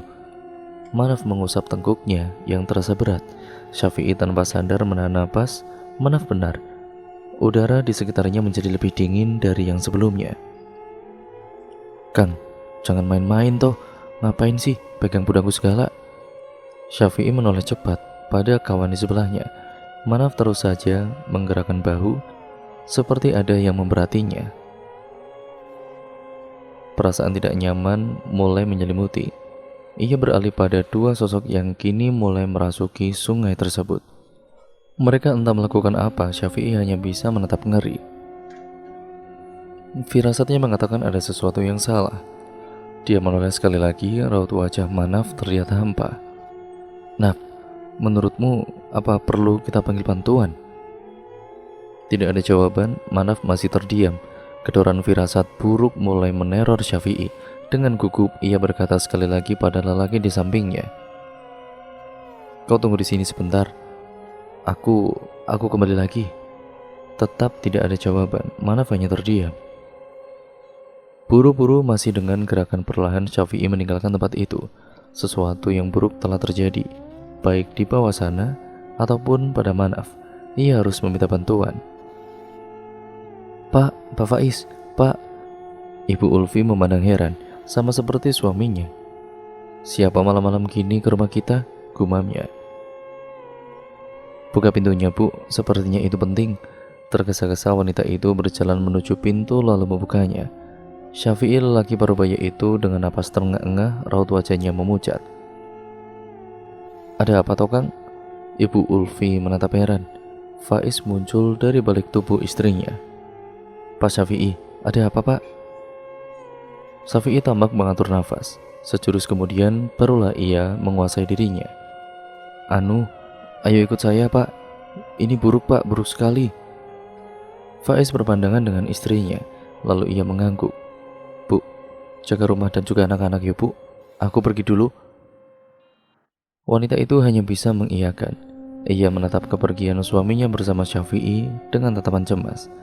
Sesuatu yang buruk, sesuatu yang tidak biasa, firasatnya mengatakan demikian. Kali Kedung sudah ramai dengan orang-orang saat Faiz dan juga Syafi'i tiba di sana. Ayah Ulfi mengerut heran melihat orang-orang itu yang amat dikenalnya. Tampak Pak Lurah dan juga bawahannya mengamankan dua orang yang duduk menutup tubuhnya menggunakan sarung. Tidak jauh dari situ, Manaf terlihat dipegangi oleh dua lelaki. "Ada apa ini, Pak?" Penerangan minim membuat Faiz tidak dapat melihat dua orang yang bersarung itu. Pemimpin kelurahan itu mendekat padanya, menunjukkan sebuah buntalan sarung. "Pak Faiz, kenal benda-benda ini?" tanyanya. Faiz menerima buntalan tersebut. Seseorang mengarahkan senter ke tangannya. Sejenak ia terkejut bukan main. Ini barang-barang milik keluarga saya, Pak. Dari mana Bapak dapatkan?" Suaranya bergetar. Beberapa hari ini, sang istri mengeluhkan jarit miliknya hilang, lalu baju Ulfi hingga sarung Faiz. Mulanya ia sama sekali tidak curiga dan menganggap semua hal yang mungkin istrinya lupa menaruh benda-benda tersebut. Ibu Ulfi bersikukuh barang itu hilang di jemuran. "Saya menemukan pakaian itu bersama mereka di sana, di bawah sana." Tatapan Faiz beralih. Kali Kedung dengan suara alirannya yang menderas. Hatinya berkecamuk. Siapa yang tega melakukan semua ini? Barang-barang milik keluarganya itu bercampur dengan bunga-bunga dan benda lain seperti tulang. Faiz benar-benar tidak habis pikir. "Kita bawa mereka ke balai desa. Nanti kita selesaikan di sana." Pak Lurah mengeluarkan kebijakannya. Pekatnya malam dengan suhu udara cukup menggigit tulang itu menambah kesan seram tempat tersebut. Suara burung hantu saut menyahut dari atas rerantingan pohon. Syafi'i menghela nafas lega. Sebelum pergi tadi, ia sudah menghubungi dengan salah satu aparat desa, memintanya menghubungi Pak Lurah jika dirasa terjadi sesuatu. Semula ia memang tidak setuju dengan usul Manaf tersebut, namun batinnya mengatakan hal lain. Sesaat sebelum berangkat mengintai, syukurlah, rencana itu bukan sesuatu yang salah. Semuanya bergerak dengan cepat, lebih dari perkiraannya. Kini kedua lelaki itu didudukkan bersisian dikelilingi beberapa orang yang menatap tajam. Di sisi lain, Faiz memandang tidak percaya pada salah satu dari mereka, Haris, sang kakak ipar. Bagaimana mungkin kakak iparnya memiliki niat busuk kepada keluarga mereka? Benarkah dendam akibat penolakan lamaran itu berbuntut panjang? Katakan, apa sebenarnya niat kalian? Pak Lurah berkata dengan tegas. Sudah lama ia mendengar kasakusuk soal Mbah Puji yang sering memberikan nomor togel bagi warganya, namun dia tidak memiliki bukti untuk menjeratnya. Pak Lurah meskipun sama-sama orang desa yang memiliki kepercayaan pada hal gaib, dia sama sekali tidak mentolerir perbuatan jahat seperti ini. Di sudut balai desa, Manaf sudah terlihat normal setelah sebelumnya ia memberontak saat dipegang Faiz. Pergi dariku, teriaknya beberapa saat yang lalu. Dua lelaki besar yang memegangnya itu sampai tercenggang karena ia memberontak hebat. Berulah saat Faiz membacakan ayat-ayat Al-Quran dan juga zikir lain, ia berangsur-angsur pulih. Kenapa kalian diam saja? Katakan, atau nunggu saya panggil polisi buat penjarain kalian? Mau? Hah? Suara lantang Pak Lurah membuat fokus Faiz kembali tertuju pada lingkaran kecil tersebut. Jangan Pak, jangan penjarakan saya Pak. Suara Haris memohon-mohon. Baiklah, saya akan menjelaskan. Keheningan pun menyelimuti sesaat. Haris mengangkat muka, memandang Faiz dengan tatapan nanar. Saya melakukan ini semua selain karena dendam lamaran anak saya ditolak, juga sebagai coba-coba ilmu hitam saya. Ya, saya belajar santet dari Mbak Puji. Seluruh wajah yang ada di tempat tersebut memucat, tidak terkecuali wajah Faiz. Pias, tangannya mengepal erat. Pak Lurah menangkap gelagat tidak nyaman dari lelaki itu, berusaha menenangkannya. Sabar Pak, biar dia selesaikan ucapannya. Faiz menatap sekilas wajah khawatir Pak Lurah lalu mengangguk. Lain halnya dengan Haris yang menunduk takut-takut dan menjelaskan semua hal dengan terperinci. Mbak Puji sepatah kata pun tidak membuka mulut, ekspresinya mengeras. Kami hendak menyerang Faiz, tapi dia terlampau kuat. Santet itu malah masuk ke tubuh putrinya, terlanjur basah, nyemplung sekalian. Belum selesai ia mengucapkan kalimat terakhirnya, Pak Syafi'i menendang dari belakang saking emosinya.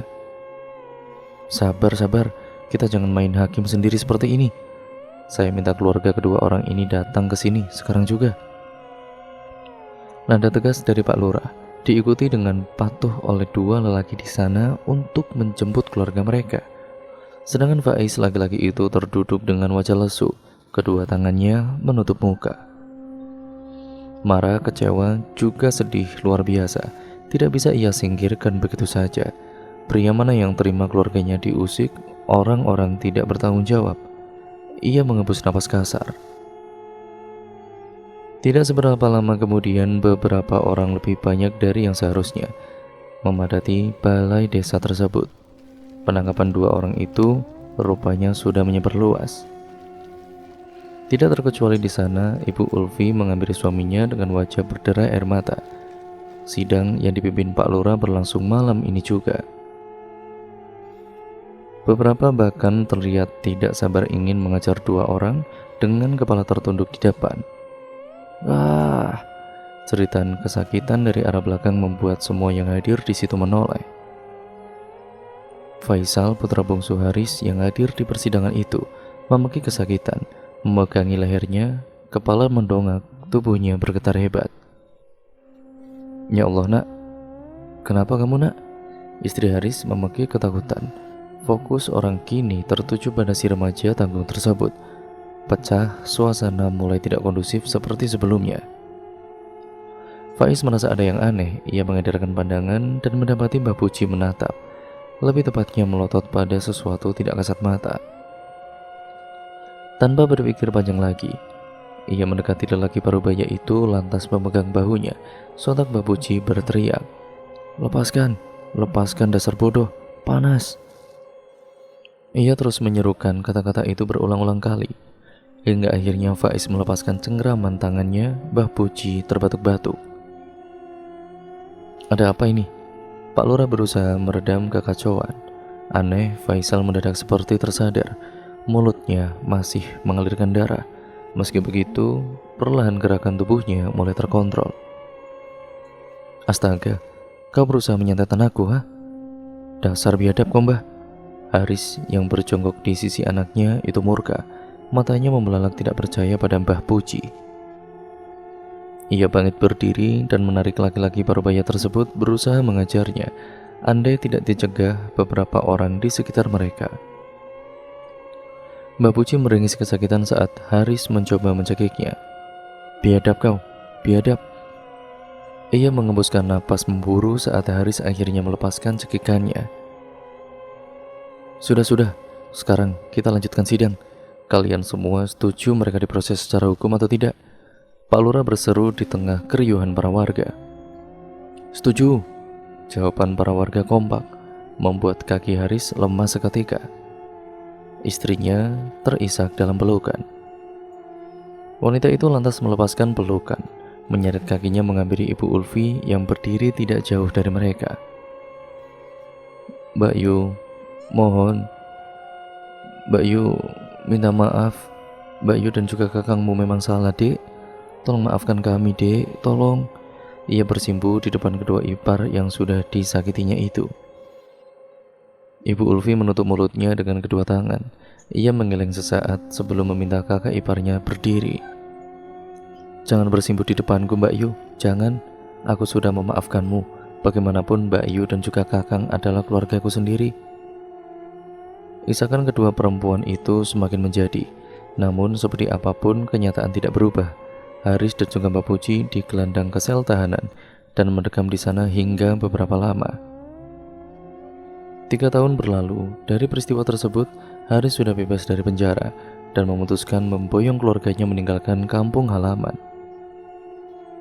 Malu yang tidak lagi tertanggung, mereka akhirnya menetap di sebuah rumah kecil di sebuah desa Kabupaten Malang. Ulfi telah menemukan jodohnya. Pernikahan mereka baru saja berlangsung beberapa bulan. Seorang santri sekaligus murid Faiz kini menjadi suaminya, berasal dari pulau yang sama dengan sang ayah, yaitu Madura. Satu malam itu Ulfi dikejutkan oleh pertanyaan sang suami yang tiba-tiba, apa di sini ada yang namanya Mbah Puji? Tidak dapat tidak. Ulfi heran. Tanpa sadar ia menyentuh lengan suaminya. Dari mana Mas tahu? Sang suami hanya menggeleng kecil. Aku bermimpi bertemu dengannya semalam. Dia terus-menerus menatapku mengatakan semua ini belum berakhir. Apa yang sebenarnya terjadi? Ulfi menarik nafas panjang. Berat rasanya mengingat kejadian menyakitkan tersebut. Peristiwa yang membuat seluruh keluarga besarnya terpukul hingga sang nenek sakit-sakitan. Perlahan, akhirnya ia menceritakan semuanya. Sang suami manggut-manggut saat Ulfi menyelesaikan cerita. Ya sudah, kita tidak boleh lengah. Pertebal keimanan, banyak berzikir, mengingat Allah dimanapun kita berada. Karena hati kosong mudah dimasuki setan, baik itu berupa gangguan fisik maupun mental. Ulfi mengulas senyum, lalu kemudian mengangguk.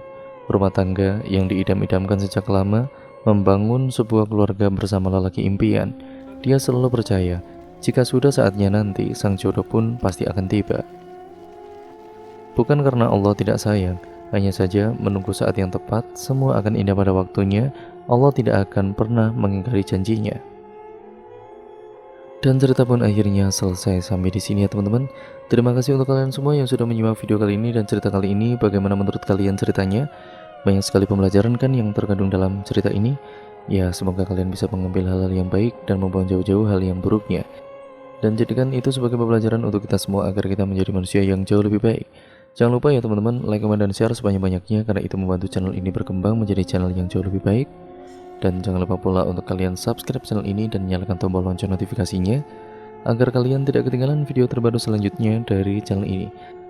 Sekian dan terima kasih, kurang lebihnya mohon maaf atas banyak kesalahan kata ataupun narasi saya mungkin kurang jelas dalam membacakan narasi video kali ini. Video ini saya akhiri ya teman-teman, kurang lebihnya mohon maaf. Wassalamualaikum warahmatullahi wabarakatuh.